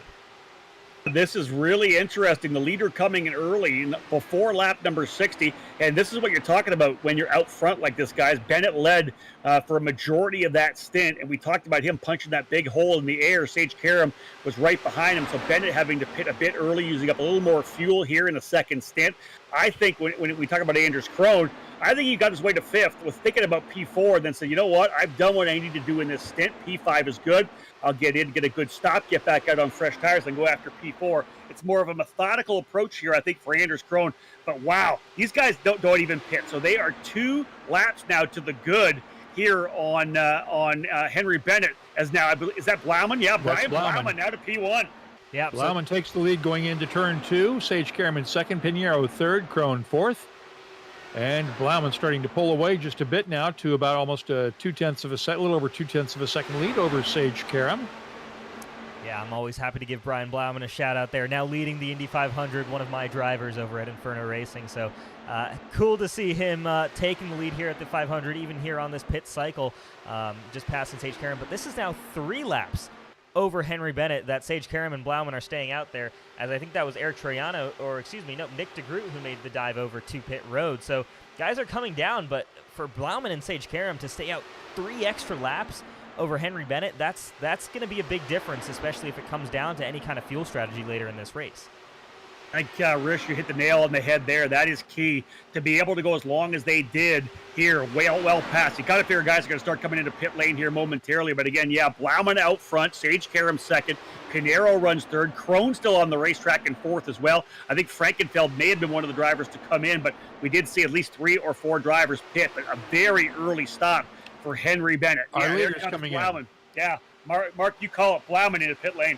Blauman's coming down into the pits right now. That puts Sage Karam into the lead, heading into turn 1, followed by Pinheiro. Yeah, Pinheiro, Karam, Krohn, Troiano, Frankenfield, all of them have all stayed out. So there are guys who've done a lot of saving. I mean, we're on, lap 34 of this run. There are a couple of caution laps in there, but doing a great job at saving here. Again, if you're comparing yourself to that one car of Henry Bennett, I mean, you're saving a ton more fuel than what he did. The thing for Sage Karam now is he needs at least a long green flag run, right? He wants to stay out front doing what he's doing here to be able to get out. He's going to make his jump. He'll make his jump into pit lane right now. A number of guys coming in. Frankenfield's going to be in here as well, I believe. Krohn's going to be in. So a lot of guys here coming in. But, Mark, the damage has been done. Yeah, the damage has been done, or the benefit has been gained of the guys that were able to stay out. Will it play out later on in the race? We'll see, because the longer you go, if you can keep doing that, you're going to end up having a short fill at the end of the race if it comes down to that. This has been a good run here for those drivers. Henry Bennett led early. He'll probably go back up front here pretty soon, but man, crazy for Bennett to come in that early. And we've also got another thing to think about now is that for the first time, this is going to mix up some of the slower traffic with the leaders as they all start to come out of the pits together. We haven't seen that until now. Yeah, we haven't. So you start racing guys that you're not used to racing with, and at 225, 230 miles an hour, that's something that's can get pretty sketchy if you're not super confident around the guy that you're racing. But as it stands right now, here you see Sage Karam starting to peel out and just misses on Henry Bennett, so isn't quite able to take over the lead, but they'll slot back in relatively that same order that they were in before. I think the biggest loser there might have been Adriano Pinheiro. No, actually, excuse me, he's still out. He's just come down pit road. They're all in the pits. The top 5 cars are in the pits. Pinheiro, Krohn, Van der Sant, Del Porto, and Hunter Smith are still pitting. Well, here's the thing, Mark. Just press the reset button for Sage Karam. He has now 3 laps to the good on fuel. Puts himself back into P2, back in the draft right now. His mindset's saying, hey, let's go get 3 more laps on this next stint. If no yellow comes out, this is going to be perfect for Sage Karam. He didn't want to lead. He wanted to come right back in again. And you can see Bennett trying to see if he can't shake him a little bit. Some lap cars in front. And this is the key thing you said, Rish. This is going to change things up. This is finally throwing a little wrench in the plans here right now. That first yellow flag we had came right in front of the stint that we expected, right? We expected it to happen right there. In fact, this won't be a lap car. This could be one of the cars that got a good stop and came through, but this changes everything right now, right? All of a sudden, you got guys on different fuel strategies, on different sets of tires. Maybe some guys a little warmer on tires. This is going to be an interesting couple of laps here. Well, the biggest winner here. Yeah, I was going to say the biggest winner here is Adriano Pinheiro. He just took over the lead from 4th position on that pit cycle. So an amazing stop by Pinheiro as he was the last guy to come down pit road. So, staying out there did him some good there as here we go, Sage Karam makes the pass on Henry Bennett. But, I mean, just even on track position purely, that's a huge advantage there for that 12 car, 3 spots gain on pit road. Hey, let's say if you're driving smoothly enough when the car gets lighter, that lower fuel load, you're going to be able to put good laps in. And always those in laps are always so crucial. And so give it up for Adrian Pinheiro, putting in probably 2 or 3 really good laps before coming into pit lane, really charged into pit lane as well. I think this is the biggest move we've seen so far. Sage Karam, number 1. I think maybe number 2 in terms of being able to go the longer distance. But Pinheiro went even farther than Sage Karam and comes back out to the lead. This is really kind of turned things up in terms of the storyline. Let's update further back in the field. Stefan Wilson has moved up to 12th now in the 25 car, and Kyle Busch has dropped down to 13th. Anders Krohn is running in 8th, by the way, and Sage Karam is still running in 2nd place, as we've been talking about. We're on lap 66 right now, coming down to complete 66 with Adriano Pinheiro, your leader, and Sage Karam in 2nd place, Henry Bennett in 3rd. Rish. I was going to say Anders Krohn kind of lost out quite a bit on that pit cycle, was comfortably your 4th or 5th guy in line there coming down pit road. He was 5th place before Henry Bennett came down pit road and kind of initiated this pit cycle. Drops 3 positions down to 8th here. So Anders Krohn, that's not what he wanted to see. The thing you want to do is, especially if you got a car as fast as his, is not, at the very least just maintain position on pit road, because now he's got all that work to do again here in this next stint. So that's 30 laps done. Where he spent all that time getting past Chad Frankenfield, Nick DeGroot, Eric Triano, and he's got to do that all over again here on this next stint. Rich, that's bang on. The first quarter of the race, Anders Krohn and his strategy played absolutely perfect. Started a little further back, was able to get 3 or 4 spots, found himself P5, was actually trying to get aggressively through to P4, but then thought better of it, slapped back to 5. Hey, I'll come into the pits, roll back out, get another spot here, and I'll be looking good as we close up to the halfway point. Instead, he finds himself, as you said, back down in the 8th position. He's got to go back at it again and try to reel in Nick DeGroot. And I think you guys know Nick's a heck of a driver, and I think he's not going to be easy to close up on it, because he's going to be able to get the draft from Frankenfeld as well. So that battle here, just outside the top 5, looking pretty intriguing. We also need to watch the track temperatures have been rising throughout the race, so that's going to make the track a little slippier. And even though it's rubbered in the groove, if you get outside that groove, as some of these guys have been taking the higher line through, you are going to slip a little bit as you're coming through. Yeah, you absolutely are. As here we go, we've got a move by Kyle Busch, I think, around the outside of Victor Del Porto, and he does make that move up to the 11th spot. So Kyle Busch moving forward right now, regaining some of those positions he lost on pit road here. But, I mean, you've got a pretty big gap. Once he gets past Thomas Geisler, 4 seconds between this kind of second pack versus those leaders from 8th on forward. So it's really split up this field right now, this pit cycle. You've got Thomas Geisler leading the second pack, but these guys sitting 4 seconds back from, I believe, 4 seconds back from 8th position Anders Krohn. Kyle Busch making moves right now, though. He's got a fast race car. The problem is we've got a car on the wall behind. So driver into the wall, as Rish had said. Alex Van der Zandt losing the spot to Kyle Busch just before we go yellow, and a number of drivers coming through this accident scene. I can't quite see that, guys. Who is involved there? It's Ryan Schold in the 28 car. Yeah, we'll take a look at the iRace online replay here. What happened to Ryan Schold? Hard into the outside wall there in turn number 1. We'll take a look here, and here's what it looks like for Ryan Schold. Going to look for an outside move, and you were talking about it there, Mark. The track gets slick. He makes some contact. Who is that he touched there on the racetrack? Hard contact to the outside wall, though. Yeah, tough one there for Ryan Schold. Started in the 16th position. And this is getting early in the stint, right, guys? So that the tires are going to be pretty good. You can see he was running the higher line. Whichever driver was down to the bottom, car just jinked a little bit and skated up the racetrack. He tried to chase it, and really nothing that Schold could do. Some right rear to left front contact. And listen, when you've got the car on the edge like that, Mark, coming through that corner, all it takes is a little touch, and you're going to find yourself into the retaining wall. Yeah, that's the big problem with the turn one traffic every time at Indianapolis is that if you're in that second line, if you're coming in high, the track observers that used to sit around on the track in the old days, as we're on board with Ryan Schold right now, if you came into that track too high, they started getting their radios ready to call a yellow flag because they knew you were going in. Let's watch the tire contact, and Schold is into the wall. Yeah, at that point, there's nothing you can do too much there. Maybe it was the 75 car, I believe, there of Shane Coogan that he made contact with, and here we're on board with Coogan as he makes it through. No damage by the looks of it on that 75 car. But I was going to ask the question now, and it looks like we might get some of the answer, but who comes into pit? We've got a bit of a split strategy here. Well, this is a lot different because, again, we're thinking of probably being able to go to lap 90 rather, probably on fuel.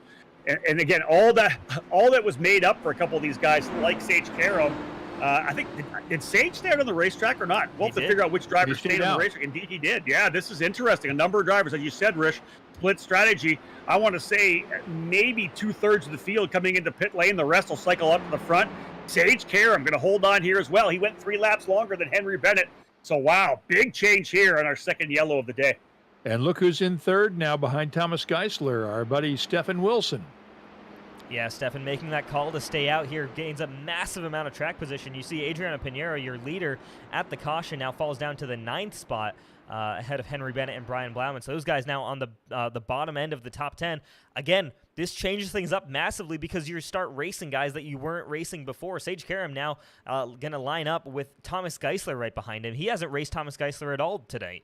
So it's a completely different complexion on this restart because you've got guys that you don't know racing around you at this point. And so you're going to have to be maybe a little bit more cautious on this restart. And things could definitely go wrong for Adriano Pinheiro, Henry Bennett, Eric Triano, Brian Blauman. You're now inside the field. If any one of those guys inside the top 10 makes a mistake on this restart, you're in danger of getting caught up in somebody else's mess when before you were pretty clear of that. Yeah, fantastic point, Rish. You could see the comfort and confidence that Henry Bennett and Sage Karam had with each other, both through the first stint and the second stint, as they were able to go back and forth. They trusted each other's moves to the bottom. Each other gave each other room. This is totally different now. It's going to, the guys that are up front that haven't run with each other now, these first couple laps are fact-finding laps. Where's this guy going? I haven't seen him all race long. Is he running a high line? Is he running a low line? What kind of entry does he make? If I make a move here, is he going to give me any room? These next couple laps will be just kind of feeling out the guys around you. And I like the point you made about the guys up front, guys like Henry Bennett. Man, he's going to be back in the pack and have dirty air and around guys he hasn't been around throughout the entire race. He'll have to really, really be conservative, kind of pick his moves, trying to get himself back up front. We have 28 cars on the lead lap still. Only one car lapped right now. Still on the track, and that's Dakota DeMaegd in the car number 50. He's shown in 29th position right now. We're on lap 73 of 200 here at the Richmar Florist's version of the Indianapolis 500 on Elite Racing. I'm Mark Gillespie, along with Rishabh Khosla and Rob Houghton. Glad you're watching us tonight, wherever you're watching on the internet. We welcome your comments in the chat area on the YouTube channel. And, of course, you can join us 2 weeks from tonight for our next race at virtual Texas Motor Speedway. Hopefully there's no virtual PJ1 on the track that night. And we should have some fun with that race. Oh, it's going to be a ton of fun. I mean, these Indy cars on the ovals it's just exceptional racing no matter what. I think they've worked on this IR18 model in iRacing especially, and I'm hoping, in real life as well to get it to race better on these ovals. It's, the racing hasn't been quite at that same level that it was during the DW12 era, the Aero Kit era, but they're getting very close. The racing is different now. It's not just complete drafting and working back and forth. You see, 2 passes for the lead a lap, though. I mean, we still see some of that here on iRacing. But yeah, hard work on this car through iRacing, through IndyCar as well. The racing is getting better and better. I'm looking forward to seeing how it works out at some other racetracks as well. And of course, when we get to the real-life Indianapolis Motor Speedway in just a couple of weeks' time on the oval, I cannot wait to see how these IR18s start to drive. Rich, I got to say, I'm pretty impressed with the way everybody's been driving so far. The only issues we've had that one spin early and then a little bit of light contact there. Otherwise, the racing itself has been good. I think the lack of urgency right now is kind of what settled drivers down. Is the pace cars headed back off. We'll go back to green flag racing. But I think guys, for the most part, have been taking it easy here early. No one trying to get too aggressive. I think we've seen some pretty good passes, a lot of respect being shown between drivers. That's going to start to change, especially as we just change things. That Henry Bennett, back where he is right now in the 10th position, is going to want to come forward early. So I think Henry may be one of the drivers who could be the most aggressive here early on. Oh, yeah. Between Bennett, Troiano, Blauman, and Frankenfield, and Chad can be aggressive all on his own without needing to be at 12th position, or 13th as the case may be. But let's watch as Sage Karam leads them into turn 3. We'll start racing when they hit the yard of bricks in just a few seconds here. Thomas Geisler, Stefan Wilson, Jared Brexing, and Matt Houston round out your top 5 as Sage Karam brings them back around. Yeah, Sage Karam's going to get this field going here pretty quickly. He's controlling this. Pace car's been off here for a lap, and he can decide basically off of turn 4 whenever he wants to go. We've talked about the guys like Henry Bennett, Adriano Pinheiro, Eric Triano, all further back who are struggling. A checkup on the start, almost gets together, but I think we're all right. Justin Fortner, I think, got a little bit slow getaway, or Hunter Smith. Slow getaway there, but everybody stays in line there. Charles Teed almost gets some damage as Pinheiro, right in front of, again, Adriano Pinheiro, Henry Bennett, Troiano, and Blauman. As I saw some smoke further back, but everybody keeps it rolling in the right direction. Good reaction time for sure, Rish, on that checkup.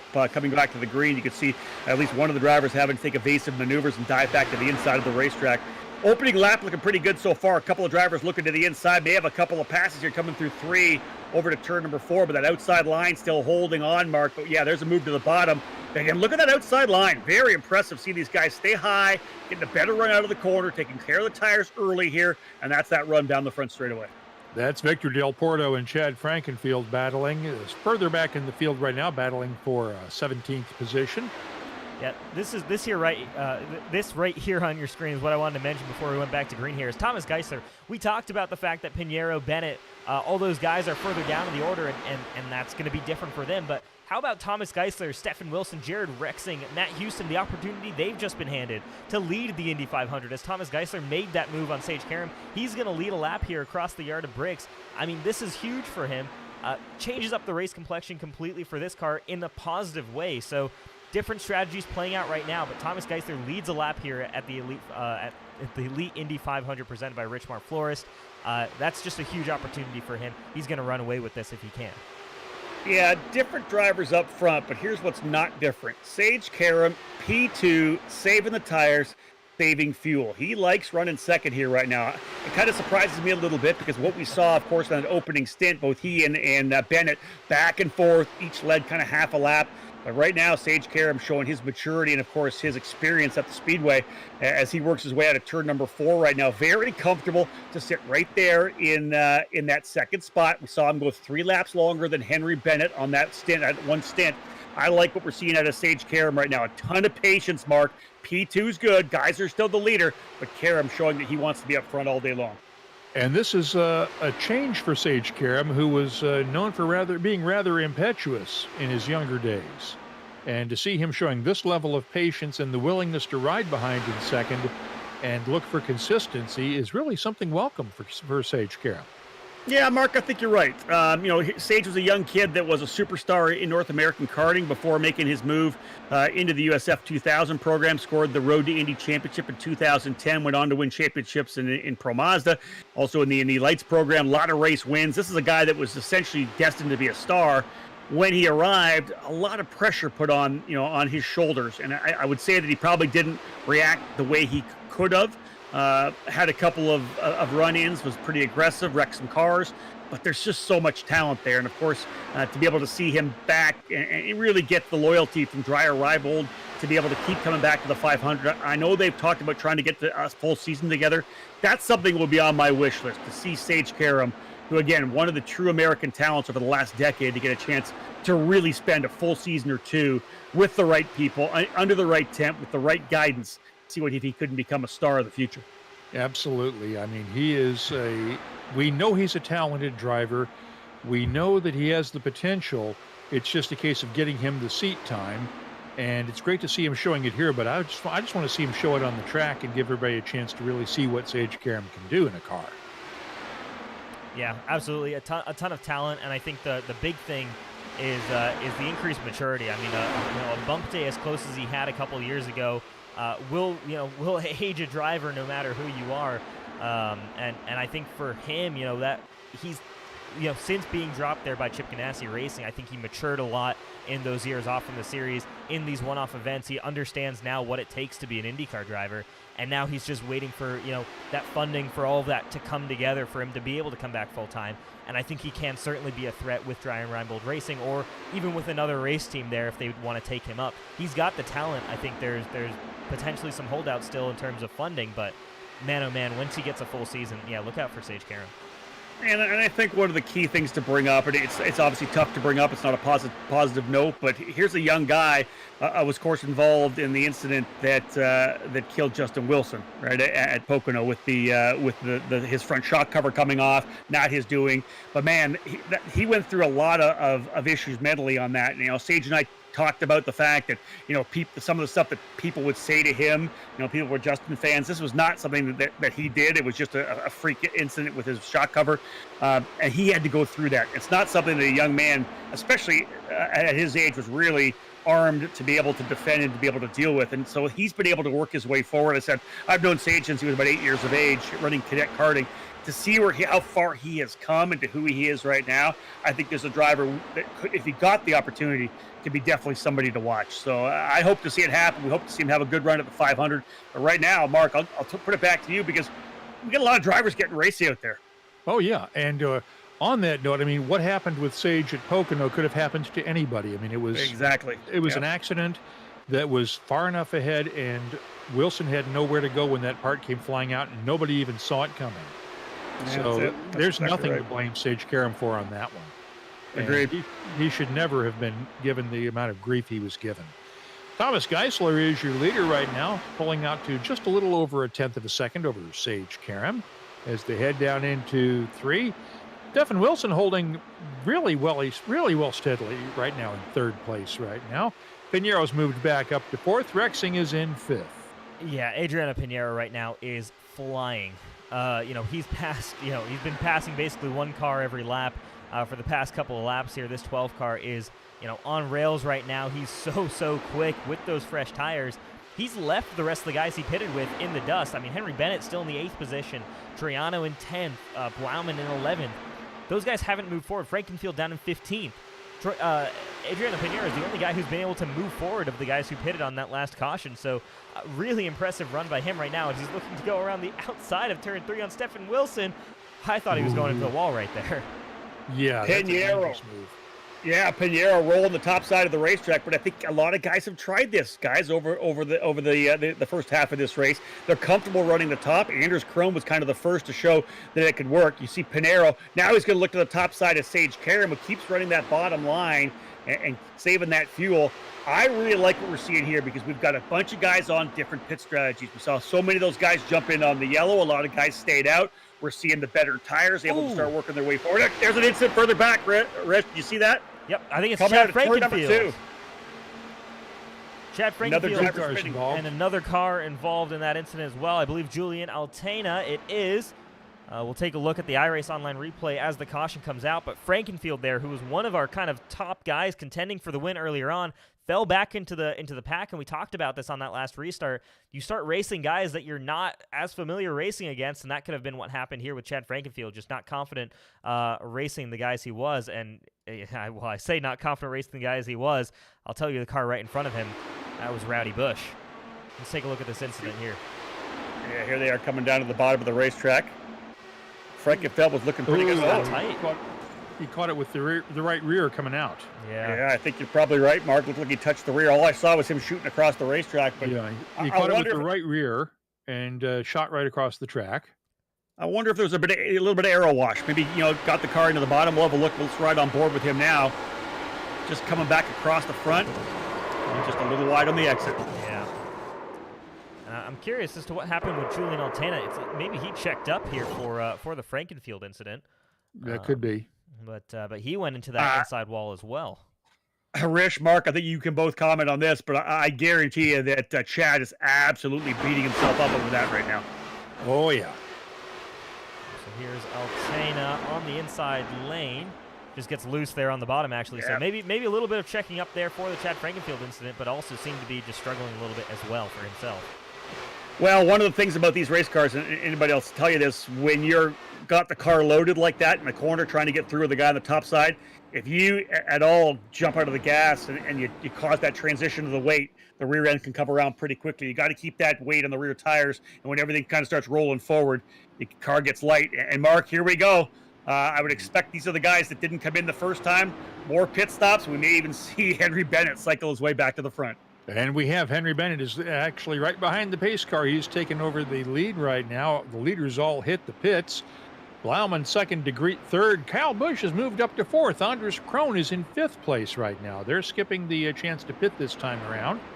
Interestingly enough, though, Adriano Pinheiro, who pitted on that last caution, came in again this time around. So maybe burned through his stuff getting all the way through the field, had to pit in while the likes of Bennett, Blauman, because they didn't move as much forward, maybe had some more tire wear or happier staying out. But that's another set. These guys do have a limited number of tire sets available to them for this race. So Pinheiro now has one less set than the likes of Bennett and Blauman, guys who he was racing against earlier on in this race. Yeah, you know what, Rish? I find that an interesting move. I think he showed so much speed there, and I don't know whether I didn't from what we saw, I didn't see him really overexerting the tires. He was running that high line, which is normally a little easier on the rubber. Yeah, he pressured, made some outside moves, but I'm really surprised by that move to come to the inside. I think that first pit stop, I thought he would have taken the lead here and ran with Bennett. This is a peculiar call, I think, for Pinheiro. I thought he would have stayed out. Let's take a look at Marshall Stanley, who actually started 33rd and bumped his way into the field. He is running in 10th position now. He's moved his way up 23 spots. So far, our biggest mover of the night. Yeah, great job by Marshall Stanley right now. A talented driver here on iRacing, like you said, was involved in that bump situation. Was the one driver to advance through bump day effectively, and lined up 33rd to start this race, but like you said, sits here in the 10th position. Stayed out on this caution, did not come down pit road, but went in last time around, so gained a lot of track position because of it. He's gonna look pretty interesting. He's a talented driver. Maybe just didn't get qualifying quite right. We'll see how he races against these guys now that he's up in the order. We have one more car. Go ahead. I was going to say, this is when you want the spotter helping you out, can tell you who's on which strategy right now, because there are going to be a lot of different strategies in play. Of course, we've got the two groups are pitting back and forth, a number of different guys on fresher tires when we come back out. I think what I'll want to watch here is how quick some of the guys were just out there, how fast are they going to be this time? How good Sage Karam going to be? How good is Thomas Geisler going to be? And Stefan Wilson? How fast are they going to be? How quickly do they come through the field on fresh rubber? Yeah, Let's see where we stand on the pace car. Yeah, we'll check out pace car. Lights are off, so we've got 1.5 laps effectively here to go before we go back to green. But I wanted to talk about, you mentioned having a spotter, Jordan Owens. The Elite Racing Leagues is like a family here. I mean, Jordan Owens has some competitors from the Cup Series right now working his crew chief box and the spotter stand, helping him out right now. Race hasn't gone perfectly to plan for this 45 car, but came off of pit road here in the 25th position. He's hoping to move forward right now. Again, early on in this race can certainly make a lot of progress. Jordan Owens, we'll keep an eye out. He had a good qualifying session as well, so we'll see what kind of pace this 45 car can have. But cool to see, guys coming in and helping out the effort on this car. I know he's also streaming his race live through Belly Up Sports, one of our sponsors here in the Elite Racing League. So really, really cool stuff there. And big shout out to Jordan Owens, one of the Elite Racing Networks guys, producers that we have here. Nice to see. All right, guys, another lap around here still. Let's look here as we close on the halfway point. We're going one more lap around, correct, Rish? Right. Yeah. One more. Looking at it right now, what are your thoughts here halfway through? Who you think's the favorite here early on? I'll let Mark take that first. Thanks, Rish. Right. It is far too soon to tell because we have so many guys that could still win this thing. I mean, you look at Henry Bennett, you look at Brian Blauman. I can't rule out Kyle Busch. You've got to take a look back. Pinheiro can work his way back up through the field, and Sage Karam. I think if you look at those four, I think the winner is going to come from that group, but I could be wrong. Rish, what do you think? I mean, you know, my heart tells me to go with Brian Blauman. He's my guy. He's my driver. But Adriano Pinheiro, man, I mean, what a drive he put on that last stint. That really stood out to me. We know he's quick, but more importantly, Adriano Pinheiro, when he finishes a race and like doesn't have a mistake or anything like that, he's in victory lane. So, like I said earlier, Adriano Pinheiro's biggest enemy is himself. And right now, he hasn't made a mistake yet. Yes, we're not even at the halfway point in this race, but if he keeps his car clean, doesn't make a mistake, the odds are in his favor to win this race. Yeah, I like what you guys are going. I think we've seen good speed out of Henry Bennett, Sage Karam. Both those guys have, I think, led easily. Same goes with Pinheiro. To be able to watch him come to the front like he did, I think he's definitely a guy that's going to be in the fight. Mark, we're going to be ready to go back to green here. It's going to start getting racy because we're going to work our way in soon to the second half of this race. As Henry Bennett comes down to take the green flag and cross the yard of bricks, we are on lap 90. Out of 200, Bennett leading down into the first turn, followed by Blauman and DeGroot. Busch fourth, Anders Krohn in fifth. They're heading down into, let's watch. Ooh. Yeah, Nick DeGroot there, aggressive in the short shoot through 1 and 2 on this restart. Blauman maybe didn't get away too well with Henry Bennett. We've got a car going off into the wall at the back. That's going to be the number 62 of Hunter Smith. We're going to go back under caution again, I believe, here. Cautions breed cautions. That's exactly right, Mark, and that was an issue there. We'll go back to the initial one, though, Rish. I think you hit it straight on that Blauman did not get a good takeaway, and that's why DeGroot started getting aggressive. But let's have a look at the replay of the incident further back in the pack. Let's take a look here. It's Hunter Smith going around the outside. By the looks of it, just same thing as Frankenfield, clips that outside wall, but a much more ferocious hit there on the inside wall is just the angle and the speed at which he hit. So Hunter Smith, unfortunate for him, but that looks like day over for sure in that car. It's going to take him a while to get over being dizzy after that set of spins. Yeah, that's the carousel for sure. Tough one for him. And again, just kind of press the reset button for everybody as they'll get back at it here. Henry Bennett looking good out front. I think, again, I'm really high on what Henry Bennett's been able to do here. Working his way up front, leading early. The only issue, of course, is he seems to like to lead. I'm worried that if nobody else wants to play with him up front, we may see finally his having to pit early, play against him. It didn't play against him this time because he was able to press the reset button. But if he runs up front the entire time, this could play against him before the end of this race. And we did not go to yellow for that. Surprised, very surprised. I'm very surprised about that. The way iRacing calls yellow, sometimes it's all automatic, and so if it feels they're blocking the track, the car is blocking the track, they'll typically call that yellow there. So they felt, Hunter Smith well out of the way, good enough to keep the field green. He did a good job keeping himself on those inside escape roads. So yeah, no yellow there, and we stay racing right now, and the racing is getting pretty dicey as Anders Krohn back up into the third position now on Nick DeGroot. Can we get on board with either Anders or Nick and go on there on board and let's see how this is going? Let's take a look at Nick here and see what it's like to follow a car here at the Indianapolis Motor Speedway this closely. Krohn continues to run that high line. I like the fact that you see DeGroot back down to the bottom, a more normal line. They get right close to the white line there, rolling it back out on the outside. But it's interesting, Rich, to see that Krohn still running that higher line all the way around the racetrack.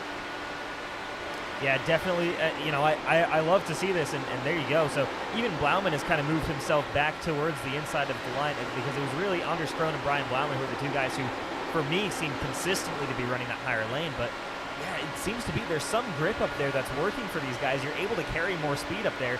Something about the way this car is set up right now is allowing them to do that and get the run off of the corner. More importantly, that's why you're taking that line. Is you carry more speed through. You're increasing the radius of that corner. You carry more speed off, so it makes it harder for somebody to pass, but it also gives you that run on somebody in front of you. So kind of funny how that's working right now, but I mean, I'm a huge fan of that because, again, having multiple lines at a racetrack like this is so important to making a great race. Yeah, two additional factors. Obviously, when you're running the higher line on the entry, when the driver in front of you gets in, you got a lot of air rolling over that front wing to get the downforce you want. A little easier on the turn in. You don't get the aero wash either, right? So you're not punishing the tires quite as much. You see DeGroot getting a good run here.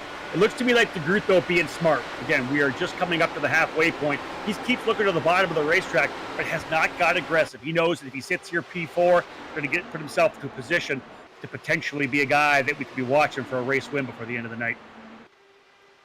This is the part of the race where patience really counts because you're still barely halfway through. We're on lap 95 right now. And a mistake now can ruin your entire day after all you've worked for to get to this point. So obviously we don't want that to happen. Henry Bennett, about a quarter of a second lead ahead of Brian Blauman heading down the back stretch. Crone third, DeGroot fourth, Shane Coogan fifth. Presley Sora up to sixth now, his best so far. We haven't spoken Presley's name so far much tonight. And Chris Wilhite has moved into seventh, Craig Forsyth in eighth. Marshall Stanley up to ninth now. A.J. Hobson is in 10th. And Sage Karam has moved back up to 11th right now after falling down as far as 16th earlier on after that last set of pit stops. I wanted to briefly build on what you were saying there about we're kind of getting to that long stage of the race here, what you'd expect there. And that is really interesting because a lot of these guys don't run the full series with us, don't run the full distance races that we do here every single Friday night, which can certainly be long sometimes for us up here in the booth, but it prepares you for this event as, we have a move there from Chris Wilhite on Chris Forsyth as Forsyth is falling back, or excuse me, Presley Sora's falling back down the order. But guys, 3 wide through 4. We're all right. All right. What's happening here? Yeah, this is some pretty crazy stuff here. And Adriano Pinheiro, this is Pocono level wideness. Yeah, is involved in this whole situation. He's got to make sure he's keeping his nose clean as all of these guys are going at it right now through 3 and 4, or through 1 and 2 right now. Presley Sora hanging on the outside of Thomas Geisler. And Stephen Wilson's sliding in here. This is wild. Did you move Pinheiro just dove down to the inside of the track? That was a Jack Harvey level move right there. Yeah, we're seeing a lot of action. These guys taking different lanes. This is where you got to watch out for the driver around you, potentially getting wide. We have contact. It was bound to happen. Drivers just changing lanes, high, low. When you try to run a high line around someone, you have to watch out to make sure that their car is not going to drift up. And we've seen that a couple of times. Guys, you guys can call this replay here, but that was just the case of a driver trying to roll the outside, a guy on the bottom just chasing that car up the racetrack. Yeah, we're watching the 98 of Presley Sora, the gray car. On the very outside here. Yeah. And he actually just gets caught up in those, or no, he gets he got rear end bump from the back. Yeah, he did. Yeah, and I believe that was Eric Triano who gave him a nice big shove, up the backside there in the short shoot, and that sent Presley Who else Sora was around. involved in that one? I think we was that Justin Fortner? Yeah, Justin Fortner in that 26 car as well involved in that. So let's take a look and see what happened to Fortner around there. But I was just going to say, as that battle started to kind of progress here, is we're at the point in this race where a lot of these guys, they're starting to feel the fatigue. Obviously, it's not a real race car. You're not getting as physically fatigued, but the mental fatigue, it's a long race. We're getting to the point here. We're just about to cross over 100 laps here. That's 250 miles. A lot of guys on iRacing typically don't do that, and there you go. Justin Fortner just a passenger in that situation. But the fatigue is setting in, that mental fatigue, and you're going to see mistakes more and more like that as this race continues to go on. Yeah, tough one there for Justin Fortner, of course. As you said, guys, just an innocent bystander there, bottom of the racetrack. And in fact, interesting, Justin Fortner, his dad, actually part of the IndyCar Radio Network. His dad, Michael Young, who is the announcer of turn number 2 at the Speedway. I did not know that. Wow. Yep. So pit stops Rolling back in here, guys. Again, pressing that reset button, and away we go. Drivers coming into pit lane. Henry Bennett, I think, being one of them. This is what's so interesting about these different strategies here right now, to find out who is going to be quick at the end, who is going to be where on the cycle. These yellow flags definitely changing things around. And Nick DeGroot stays out, becomes the leader of the race, and Sage Karam back into second, where he's been running a lot tonight. Yeah, this is so interesting to me right now, because we're in the stage where the cautions are defining your strategy rather than any kind of long run. And so each restart, we have different guys up front, different guys pitting in, because it just goes back and forth between these two groups. So you see Sage Karam right now up front, staying out, Adriana Pinheiro back up in this order, and the guys like Henry Bennett and Brian Blauman, who were leading on that last restart, have fallen now back down into the midfield, and that keeps flipping restart after restart. So it's really going to be an interesting situation if this continues, as to who's going to be the lucky group that is effectively in that position at the end of the race if we keep having cautions through the second half of the race. And Rish, anytime this happens, every driver has to kind of recalculate what their strategy is going to be, right? Mm-hmm. You're on one strategy, a yellow comes out, totally blows it. You've got to make sure you make the right calculation of what you want to do next. Do I pit right now? Am I saving my tires for the next start of this stint? Every time something comes out, a major occurrence like a yellow flag that really does press the reset button for everybody, you got to make the right call on changing your strategy. I hate to point this out, but it looks like Kyle Busch has fallen out. He's being shown as 9 laps down now. Not sure what happened with his car, because we didn't see him in any incidents, but he is being shown as 9 laps down. Yeah, we can definitely see if we can scroll all the way back, because the way it looks like he had to tow that car back. We still have some laps under caution, so I'll take a little bit of a long visit to the iRace online replay here, see what we can find about what on earth happened to Kyle Busch there. Because, yeah, he was running all right there inside the top 10, or there or thereabouts in the top 10, just might have gotten involved in something here on this last caution. Yeah, it seemed like he was just kind of biding his time here. Again, we're just coming up to the halfway point, as you guys have pointed out. So I think that Kyle was kind of just cruising around, as many would, just kind of bide your time and to see how the car is and get a feel for the development. Let's pick it up here now, Rish. So yeah, let's take a look here, and was running here. Like I said, he towed back to pit road, so might have gotten involved in some damage, or got some damage while there was another crash going on the racetrack. So here we go, alongside, I believe that's with Stephen Wilson he was fighting with, and they go side by side, and that looked like netcode there, sending Kyle Busch into that outside wall. Well, that's not the way he wanted to end this. Yeah, not at all. Enough to cause a yellow flag at the time, but I think this actually happened at the exact same moment that the Hunter Smith Presley Sora incident occurred. Could be. Yeah. So that sent Kyle Busch back down to pit road. So he's out of this race, unfortunately.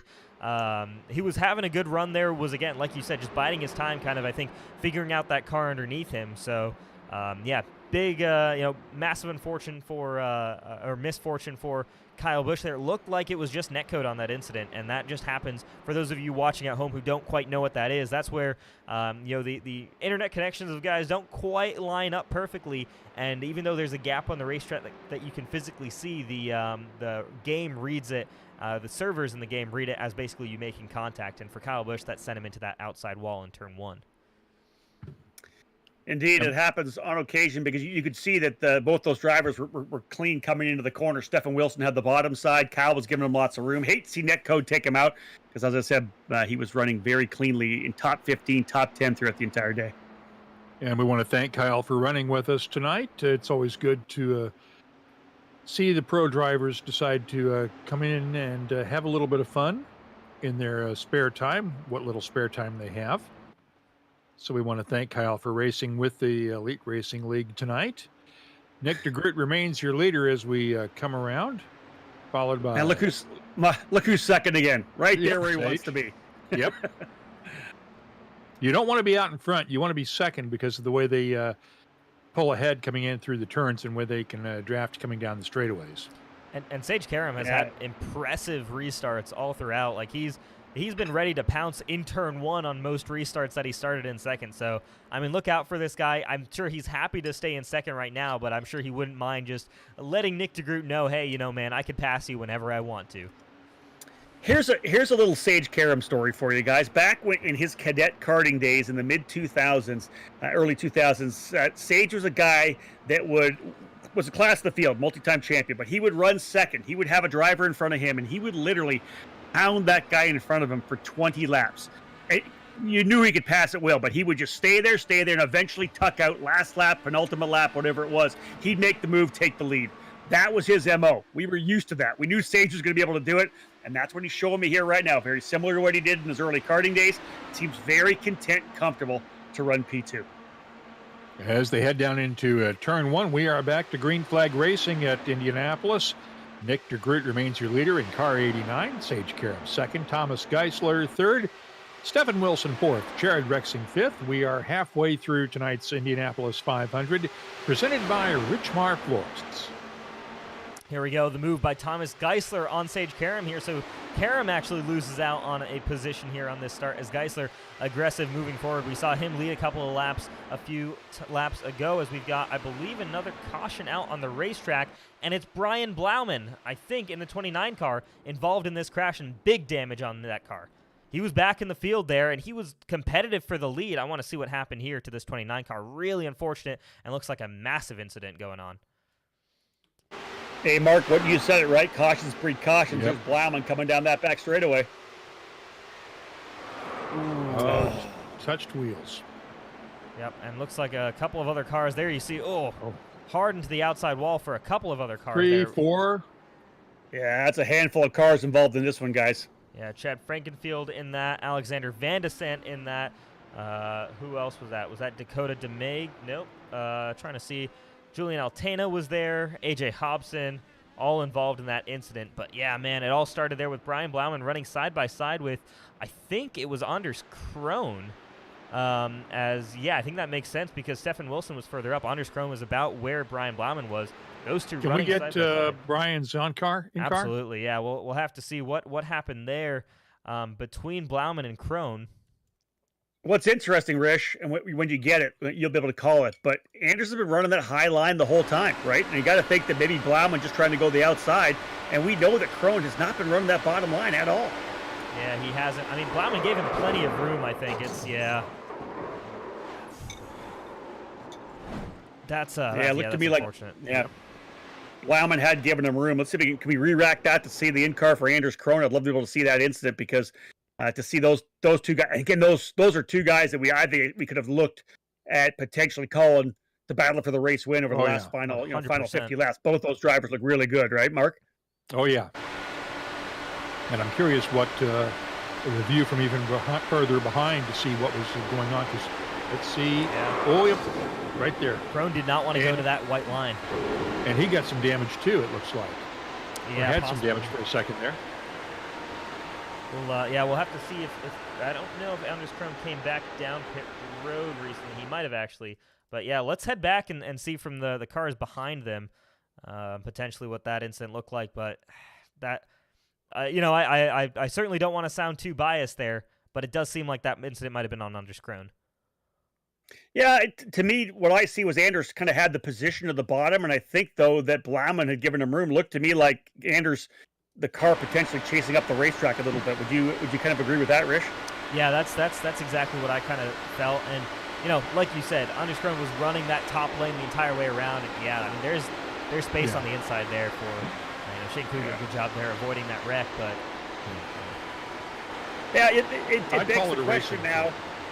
Yeah, I agree. I guess it begs the question of whether or not Anders maybe couldn't keep the car to the bottom. He's been running the car, running the high line for a majority of the day. We've seen that. It makes the move to the inside of Blauman like that. They were side by side. They could see each other. I don't know that maybe Anders just having some trouble getting the car to get down to the bottom of the racetrack. I don't know if that's potentially it, because he essentially, as you guys said, took that middle groove up there, even with Blauman on the outside. I don't know whether he thought that Brian was going to back out of it or not, but that's probably contact that probably didn't need to happen. You're right. I don't think it needed to happen, but I'm also not 100% sure you can blame it on either driver. No, agreed. 100%. Yeah. I think it's 50-50 both ways. Well, what it is, it's 100% taking two really good guys out of the race. We're not sure whether or not Andrews. I think Andrews was able to continue. We saw the damage on the car then get miraculously repaired at speed, so he could potentially be all right still. But I'll tell you, Blauman for sure. Rish, I know that you're probably a bit gutted by it because I know you said that you kind of your guy. Good speed all day long for Brian Blauman. I think he would have been a factor at the end. And Crone is still in 10th place and very much still a factor in this race. Agreed. Yeah, he's still a factor. It doesn't look like he got the damage that we kind of saw on that onboard. It kind of reset. We've seen that with this iRacing model a little bit. Yeah, definitely upset. I actually was just getting some messages from Brian Blauman. He was just shooting me a couple of texts about what happened there. He said he's on pit road right now. There's a potential that the car could be fixed. He's going to wait and see if it can be, just to bring it out there, see if it can still run, if he can do anything about it. So love the grit from him. I mean, to stay out there, but day likely over for that 29 car, and that was definitely a race-winning contending car. Rish, I like the virtual pit reporting. Well done. That's solid. And keep in mind that Blauman is running the full season, so he has an incentive to try to get back on the track and get some points towards the season championship.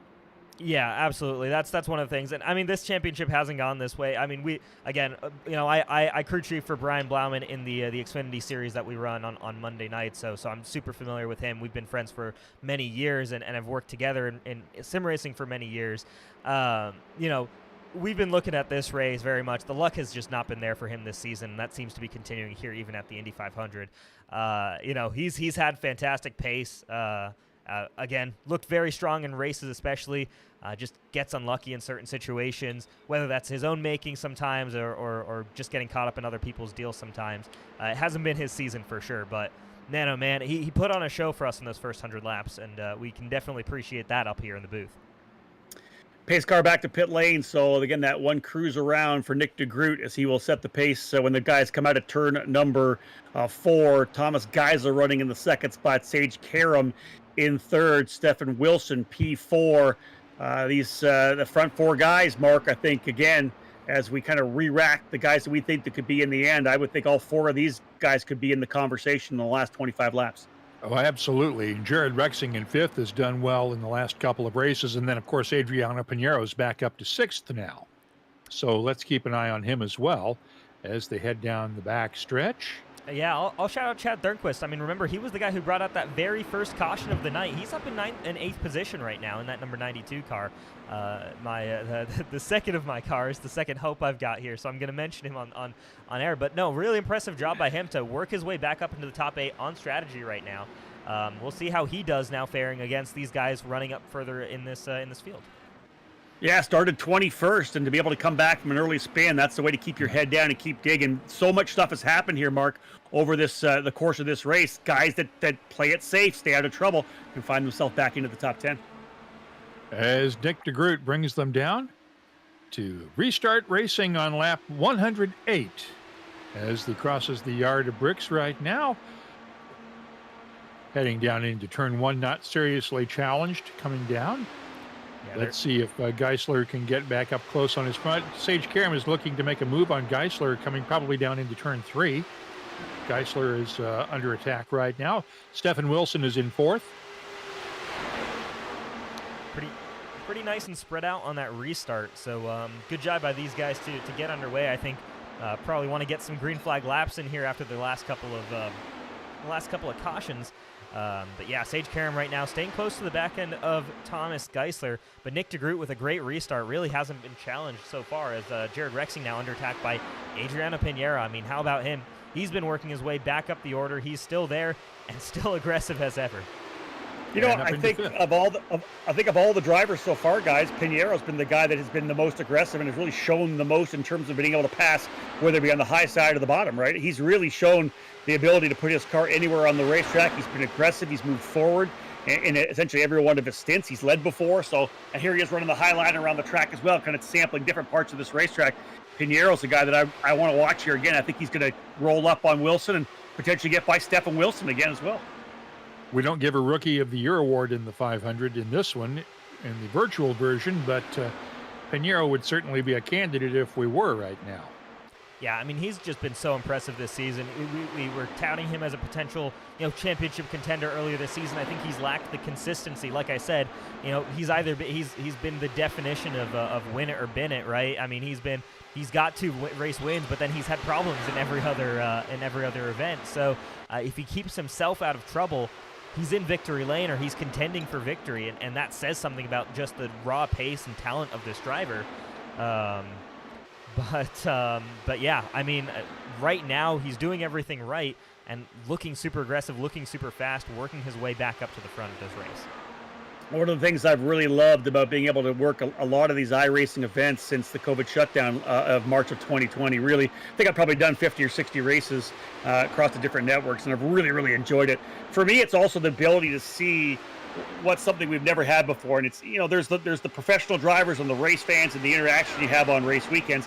This is something so totally different, to be able to have these iRacing guys, fans of racing, but iRacing specialists, to get an opportunity to race on the same platform as a couple of guys, and in a couple of weeks are very likely going to be in the Indianapolis 500. I think it's just something so unique. You can't have it in any other sport. To be able to have this kind of this lifelike of racing, right? It doesn't happen in soccer. Yeah, you can play video games, NBA, NFL, whatever it may be, but iRacing provides the opportunity to have a real life experience. And for Geisler and DeGroot and Pinheiro and Rexing to be able to go now wheel to wheel with Sage Karam and Stefan Wilson, I think this is just a magical opportunity.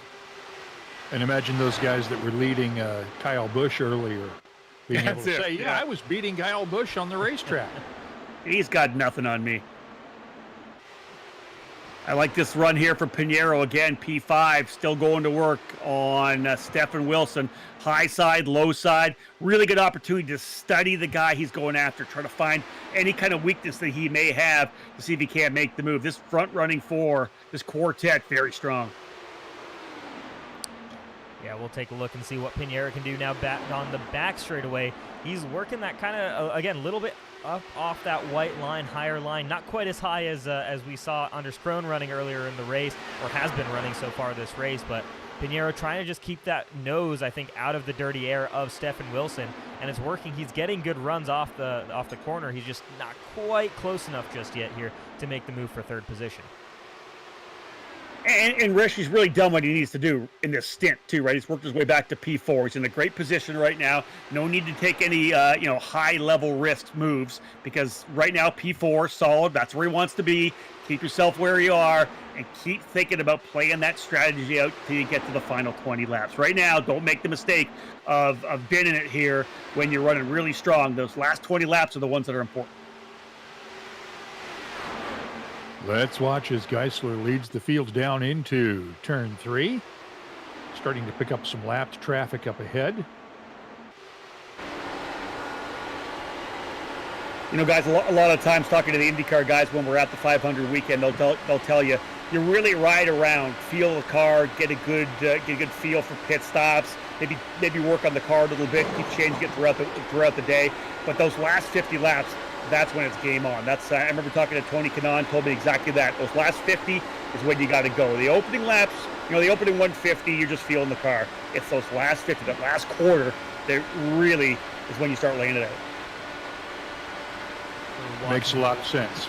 Yeah, we're watching Adrian Pinheiro working his way around the racetrack. As Sage Karam actually goes a little bit high. Sage Karam goes a little bit... No, sorry, that's a lapped car that went high there through the short chute. Just trying to figure that out there real quick. That's AJ Hobson in the 41 car being lapped right now. And there you see Stefan Wilson making the move. Adriana Pinheiro now getting by on the inside. And Jared Rexing as well making the move here. So doing a good job by AJ Hobson to stay out of the way of these leaders as it stands right now.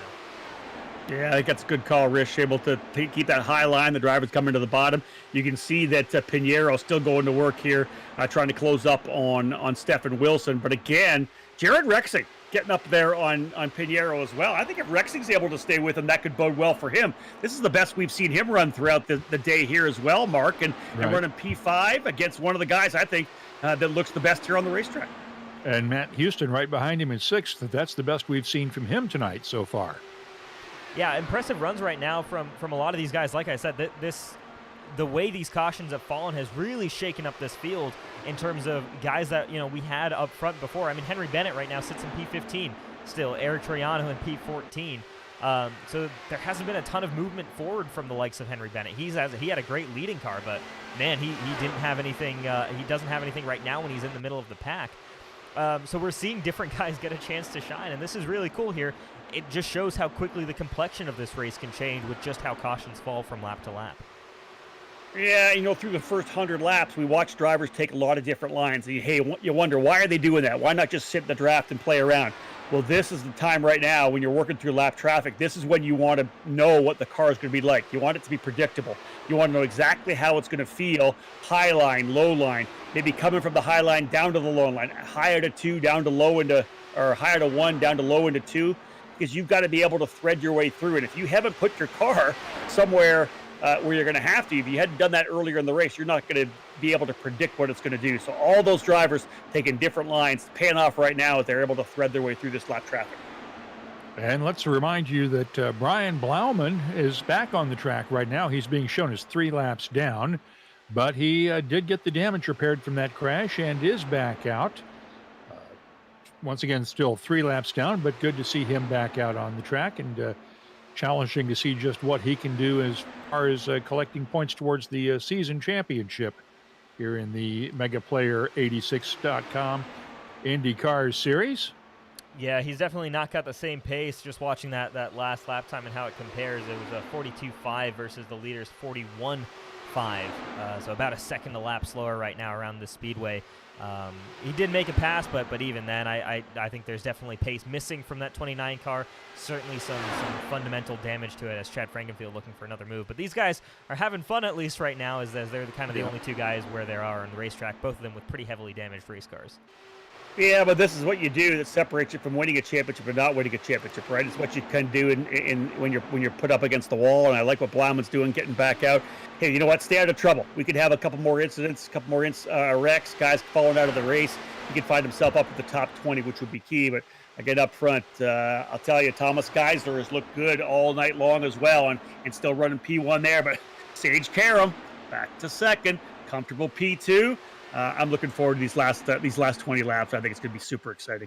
We have 300 miles complete so far. Let's run through the top 10. Thomas Geisler is your leader.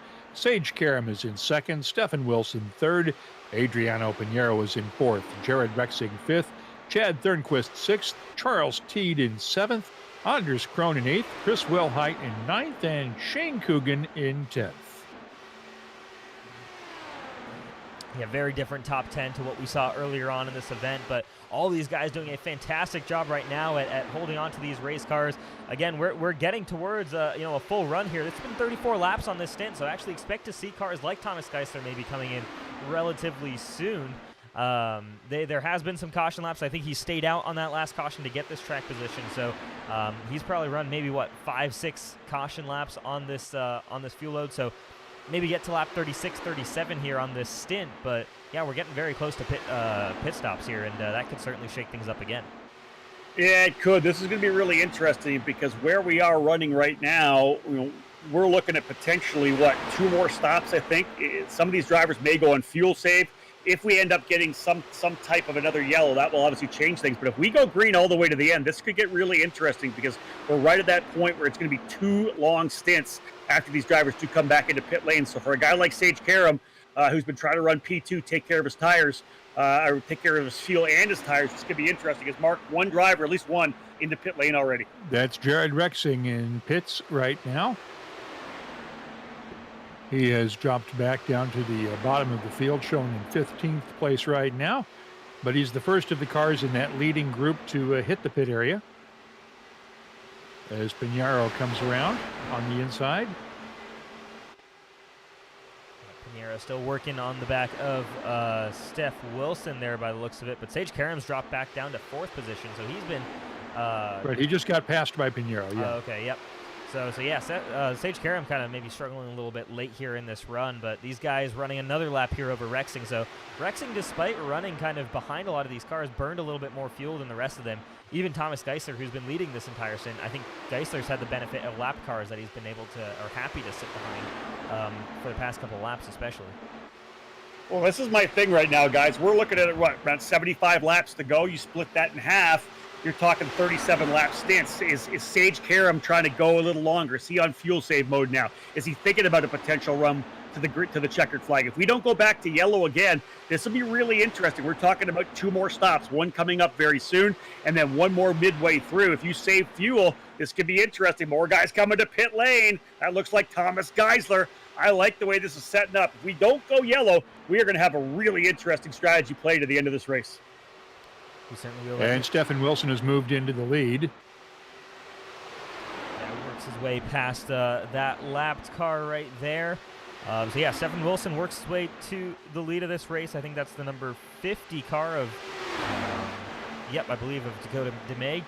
So he's still going to try and work his way past this 25 of Steph Wilson. So Dakota, either Steph Wilson happy to run behind the lap car right now to save even more fuel, or Dakota not making it easy for Steph to get by. And yeah, I think it might just be Stefan Wilson hanging out right now, trying to save just a little bit more fuel. You said we're a long ways off, or not a terribly long ways off from making it on heavy fuel save mode. That could be the thought process for Steph Wilson, Adriana Pinheiro, Sage Karam, Anders Krohn, all these guys here in the top 5. Well, remember too, Stefan Wilson, maybe another gallon of fuel probably would have won the Indianapolis 500. He came up just about 4 or 5 laps shy after leading late in that run, had to duck into pit lane. And again, this is crucial. Here comes Pinheiro now going to the lead to the inside. This will be interesting. If these guys go on fuel save, I like what's happening here right now. Pinheiro the leader, Wilson runs second, Sage Karam in third. They're all pushing. Anders Krohn in there as well. These guys are trying to go as long as they can into this stint. Where do they got to get to? Can you get to lap, would it be 136, 130, 138? That changes things in a big way, especially 136. That's that magic marker, I think. We're looking at a couple of 32 lap stints to cap off the race. This is why this is so exciting. Well, we're getting close to a situation here, which I've been nervous about since the start, and that's if we have Steph Wilson battling Anders Krohn on the racetrack, and they are now just separated by a single position as Anders is just behind Steph Wilson on the racetrack. They have identical liveried cars, but here we go. Steph does come down pit road. Anders stays out, so that saves us for the time being, but be warned, this could get interesting if we've got the 47 and 25 together on the racetrack, because we cannot physically tell them apart from each other.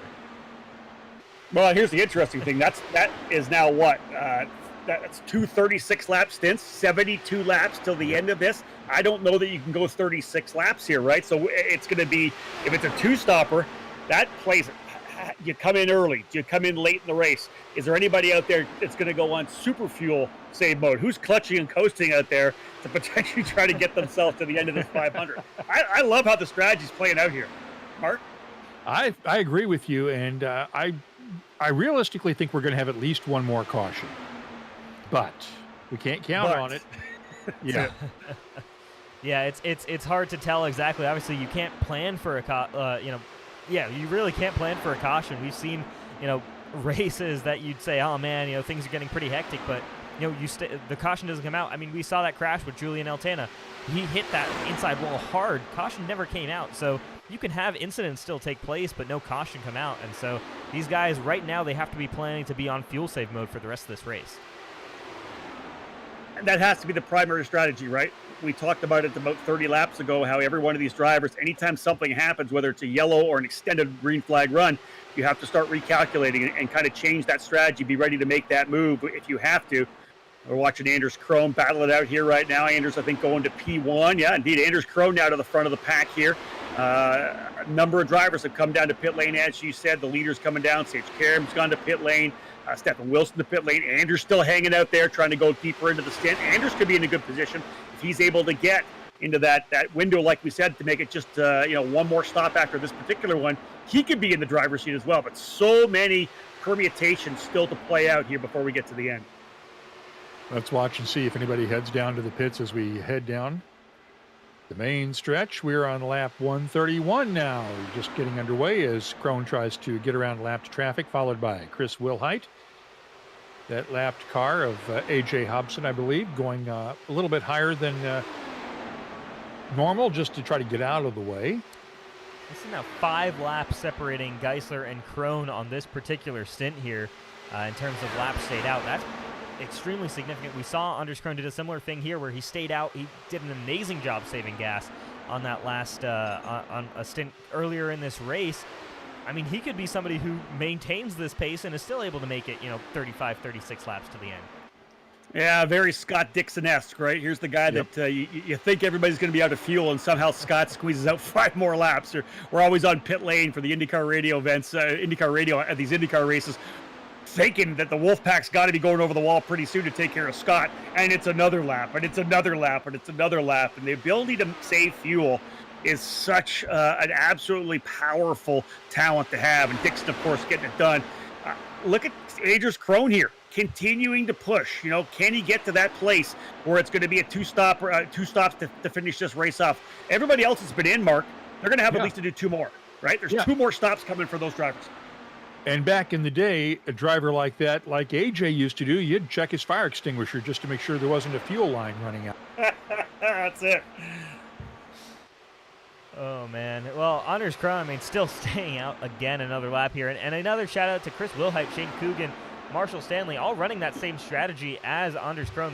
They've all been out for the same number of laps here as this number 47 car. So those guys are looking just fine right now.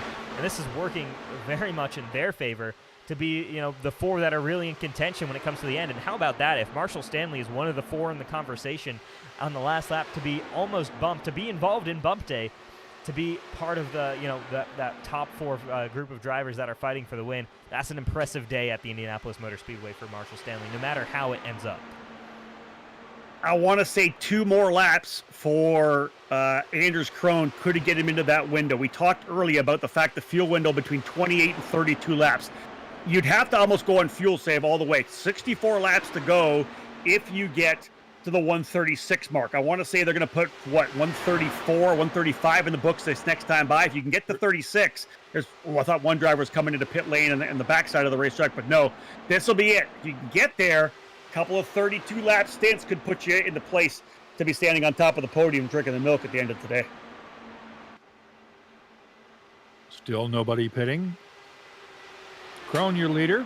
We start lap 135 as the countdown continues. Will it be this time, this Bob? Is so this is so interesting, is it not, Rich? This is crazy. Oh, this is fantastic. I love these kind of strategy races, how they play out, because unlike real life where each of these drivers has an amazing team of engineers behind them, making all these calculations, trying to figure out what the optimal strategy is to work around here. Most of these drivers are working on their own here, and they're thinking this stuff, all in their head, trying to work out what fuel number they need to hit, while also driving at 220 miles an hour around Indianapolis Motor Speedway. No matter if it's virtual or not, it's still an impressive feat. And here we go, Anders Krohn coming in, making that decision to come down pit road. These guys have to do a lot to win this race. Yeah, Marshall Stanley in the pit lane as well. Anders Krohn, he was running lap times around 42 flat, about a half a second off the quick lap times. This is going to change things around a bit up front, but that's Krohn coming in. Still, without a yellow, I think an opportunity to do it. He'd have to go on fuel save, pretty big fuel save at the end, but only one more stop potentially here for Anders Krohn and Morgan Stanley. I like the way this is playing out. Krohn still in the pits. Will he fall a lap down? Let's keep our eyes open. Wilhite's coming down the main stretch.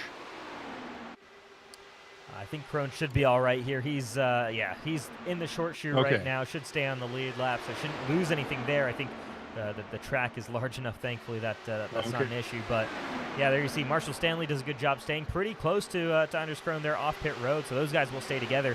Those are the 2 that I'm looking at as they've got maybe one more stop left in this race, while everybody else might have 2. Yeah, they're going to have to be on fuel save. And I'm telling you, Anders is going to want to get up to those guys in front as soon as he possibly can, get it right back into the draft. I'll tell you, though, Rish, for Marshall Stanley, 33rd, bump day, top guy in bump day to come into the show. If he were to get the win, what a story that would be. Yeah. Incredible. I don't believe the race has ever been won from the last row of the grid. You can correct me if I'm wrong. Yeah, I think, I'm trying to think. One of the maybe 80, 82, 83, somewhere in there. One of the late 70s, 80s. One of the guys that was one of the winners that came from the last row. Okay. I could be wrong about that, but Victor Del Porto has moved into the lead now, just passed by Eric Troiano.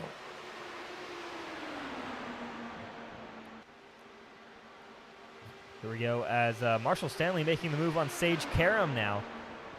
So these guys fighting it out right now further back in the order as the field continues to kind of shuffle through on pit road. And there you go. Sage Karam gets past for what it is right now, the 16th, 15th position as they work their way past Chris Wilhite.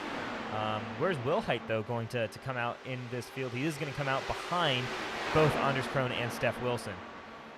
Here's a little bit of info for you, boys. The lowest starting position for a winner ever. How about the very first Indianapolis 500? Ray Haroon from 28th in the Marmon Wasp. And then a number of years later, Louis Meyer in 1936. 28th was the lowest starting spot ever. There you go. Very interesting information there. Yeah. So nobody's ever done it from the final row, at least in real life. Yep. Virtual world is obviously very different, and I'm sure somebody's accomplished that on iRacing before with the number of races that are simply held, but still an impressive feat nonetheless, with especially with this modern package, with just how difficult it is to actually overtake and just how smart you have to be with how you tackle this race. I think the strategy is so crucial, right? You just never know, especially when you start that far back. Things really have to come to you. It's not like you have a strategy that can get yourself forward. You have to bob and weave, get lucky, miss a lot of the incidents, maybe get that right pit stop that the yellow plays right into your hands to be able to move forward. Right now, Marshall Stanley's been doing that, but with he and Anders Krohn, of course, rolling the dice a bit here late. If we don't go yellow, this could be really interesting when we get to the end. We are on lap number 140, and Eric Troiano's in the pits right now. That puts Pinheiro back into the lead. Yep, Pinheiro just one stop for Triano. Just one stop for sure now for Triano coming in where he is now. So it'll be a couple of shorter stints for him. So he's in a really good spot too. Yeah, the guys like Pinheiro and DeGroot right now, though. I mean, DeGroot absolutely. He's got 2 more stops right now. 28 laps. On this stint. He's actually closing in on, he'll have 1 more stop after this, but yeah, right now he's got 2 to go before we get back to the finish line. So Pinheiro probably going to have to do 2 as well. 13 laps in on this stint. He's going to have a tough time. As the caution's out, though, on the racetrack, and it's the number 92 car of Chad Thornquist once again on the racetrack, stopped down in, I believe that's turn 1. Oh, that changes everything for every one of these drivers. All that strategy kind of going out the window here now. Interesting, actually. It'll still be just 1 stop for both Anders Krohn and Marshall Stanley as we watch the replay here. Down to the bottom of the racetrack. Ooh, a little wide coming out, guys. Yeah. Wide out of 1, and you hit that outside wall. It sends you hard back into the inside wall, and right there off the racing line. Does a good job, just kind of reverses it off of that to make sure he's out of the way of the drivers. But yeah, it is day over, I think, probably for that number 92 car of Chad Thornquist. So we'll see how many drivers head to pit lane here right now. We know for sure that it'll only be 1 more stop for Krohn and Stanley. Both those drivers will be able to get back on it now that we've got this yellow. But interesting to see what kind of strategy we're going to see here. I wouldn't be surprised to see a lot of people pit here, get the fresh rubber on, and know that there's just 1 more stop before we get to the end. We should point out just a fun note from our chat room. Our pal Tyler Fody says he is rooting for Marshall Stanley, even if Marshall is the reason that he's not racing tonight, since Marshall bumped Tyler out of the last spot the other night during qualifying. If you want to be beaten by somebody, you want to be beaten by the race winner. So how about that? Yeah, that makes sense for Tyler Fody. Do you think we have time to take a break right now and get our sponsors some love? Absolutely. We'll watch these cars come off pit road here. I think we'll see this race and see who decides to come down pit road, and then we'll hit that ad break nice and quickly. So it is Pinheiro making his way down pit road. He had to come down. But who is staying out? It looks like Eric Troiano. We talked about him. He just came down pit road. He's in good shape. Also in good shape there. Marshall Stanley as well staying out, as well as Sage Karam, I think, is going to stay out. So a few other guys, Chris Wilhite, and Shane Coogan all staying out. But, a lot of guys coming down pit road. This will be interesting to see how this all shakes out in terms of once we get everybody off pit road. But, let's head over to a quick ad break. We'll just get a brief word from our premier sponsors here at the Elite Racing Network, Richmar Florist and C2 Freight Resources.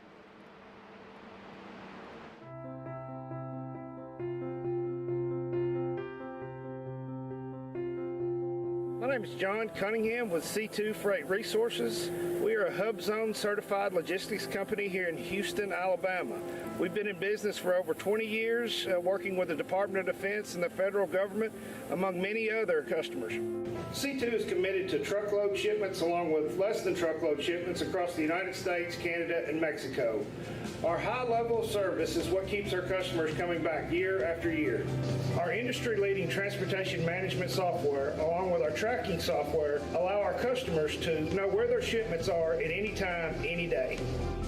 In closing, C2 Freight looks forward to earning your trust and business through actions day in and day out. We know if given the opportunity, you'll be pleased with our service and communication.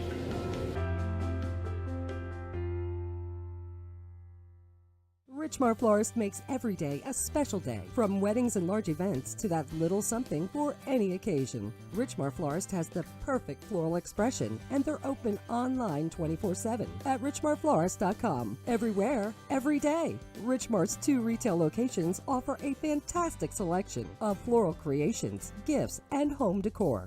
Book your free consultation in our showroom for your special event needs, and visit us online at richmarflorist.com today. Welcome back to the Indianapolis 500 presented by Richmar Florists on the Elite Racing Channel. I'm Mark Gillespie along with Rish Kozla and Rob Howden. We're in yellow flag time right now following that incident involving Chad Thornquist on lap 144 out of 200.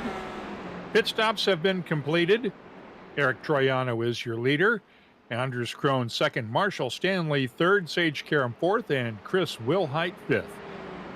We are looking very much like there should be just one more round of pit stops after this. The lights are out on the pace car.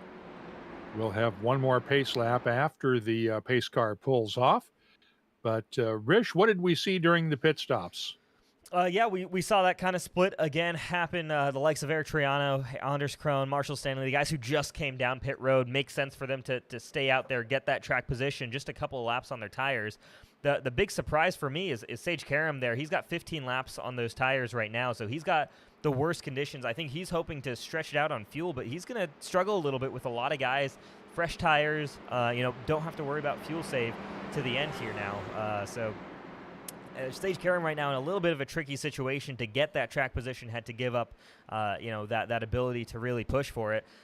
Adriano Pinheiro, though, the guy who's been most aggressive moving forward today and looks like he's got one of the fastest cars, will line up 10th here behind Henry Bennett in 9th position. So look out for Henry Bennett. I mean, he's still in this race. We haven't talked about him a ton. He's kind of been mired a little bit back in the pack, but when he was up in front of this field, he had a very quick car, so he's hoping to get back to the front as well. We're going to have one more lap here as this pace car peels off. And Rich, go ahead. Yeah, I was just going to say that the fact that Bennett and Pinheiro are together, I think that's a pretty potent duo to work their way forward. I think we always see that if two guys can work together coming forward, one guy is the guy that's pushing to the inside, he makes the pass, the other driver comes through. If those two drivers hook up, I don't think it would take them too long to find themselves near the tail of the top 5. That's going to be, I think, an interesting thing to watch here in this next to last stint. And we should point out Marshall Stanley is in third after starting 33rd. Let's also keep an eye on Victor Del Porto, who led earlier tonight and has been strong in the series so far this year. Del Porto also had a good run during the oval races earlier this year at Homestead and Phoenix. So we should keep an eye on him as well. One little other thing to kind of drop in here for Rish and everybody else is the fact that Brian Blauman back up into the top 20 as well. We talked about him getting the car repairs, getting back out onto the racetrack. It's crucial. You're talking about a championship battle that he's in, right? It's good for him to be able to stay in it. And like I said, not done. He could literally, with another incident, find himself with a top 15 finish. So this is always about staying on the racetrack and getting things done when you're still focused on a championship. Oh, it's great to see. Those entry points matter. Troiano heads down into turn 4 to bring them back down for the restart. We'll be starting lap 146, 55 to go. As Troiano takes the green flag, crosses the finish line, pulls away slightly from Anders Krohn. Marshall Stanley third, Karam fourth, Wilhite fifth as they head down into turn 1. field launch, but Anders Krohn, this is the best track position he's really had all race. He's typically been mired a little bit further back on restarts and has been aggressive working his way forward. Now he gets the opportunity to start in second place, and he's got looking to make the move already here into turn 3. And Anders Krohn, I think for the first time tonight, at least not on pit cycle, is going to lead the race. Well, remember too, Rish, he's got the green light now. He was going to be on a fuel save kind of strategy to try to get home, to try to be able to get those 232 lap stints. This yellow flag has changed everything. Anders is going to be able to dial things up and go right at it. You can see that Triano's going to come right back at him. If these two drivers start dialing in like Henry Bennett and Sage Karam did in the early couple of stints, just go back and forth, they're going to be in a really good spot. If we end up going green to checker here to the very end of this race, both these drivers are going to be in the fight. And again, here comes Stanley as well. Started 33rd. He says, you know what? I want to lead a couple of laps here. He's right on the back right now, Krohn. And Krohn dives down, takes the lead going into 3 over Troiano. Stanley tucks in behind Troiano. No challenge for Krohn going into 4 as they head down the main stretch. Yeah, Let's see, Troiano's about to pull out, heading for the inside. Will he make it stick? Yes, he'll take the lead, make it stick over Anders Krohn. While they're doing that, Chris Wilhite makes the move on Sage Karam down the inside there. Karam, like I said, maybe some older tires here might struggle a little bit on this particular run before we get to the next set of tires. So here we go, Anders Krohn trying to make that move here on Eric Troiano. He's going to probably get it done into turn 3. And there you go, Troiano slots into second position. And Marshall Stanley right now kind of happy to almost sit back and watch as this battle goes on. Marshall Stanley looking very good right now in that 3 car. I mean, yeah, he knows how his car drives in traffic. He's obviously spent his entire day in traffic, but it also looks like it's fast and can be a car that can potentially lead. So, yeah, Marshall Stanley right now looks mighty impressive sitting in that 3rd spot. And we talked about guys learning their cars throughout the race, right? Make sure those first 150 laps are getting a good feel for it. As we know, Triano back out front. They've been kind of leading back and forth. Here comes Krohn. This time he'll go back down to the bottom. Krohn to the inside of turn number 3. Book it. He's through to take over the lead once again. Krohn back out front. And again, just like we saw with Bennett and Karam, I'll lead the front straight. You lead the back straight, back and forth. And Mark, just like Rich said, I think Marshall Stanley, being super comfortable. He's like, you guys can do whatever you want up here. Give me that big hole in the air. I'll run here P3. I'm good to go. Chad Wilhite, though, kind of left Sage Karam in the dust, Mark. He's worked his way up to P4. Well, earlier, Rob, you mentioned that everybody wants to feel out their cars for the first 150 laps, and then it's showtime in the final 50. We are there now at lap 150. So welcome to showtime at Virtual IMS, because we have a bunch of fighter pilots right now circling the track, ready to figure out who's going to make the first mistake so that they can wind up in victory lane. Eric Troiano leading right now. Let's see if Anders Krohn makes a move on him going into turn number 1. Krohn went low, Troiano went high, and Krohn held on to the lead. Stanley in 3rd, Wilhite 4th, Sage Karam 5th.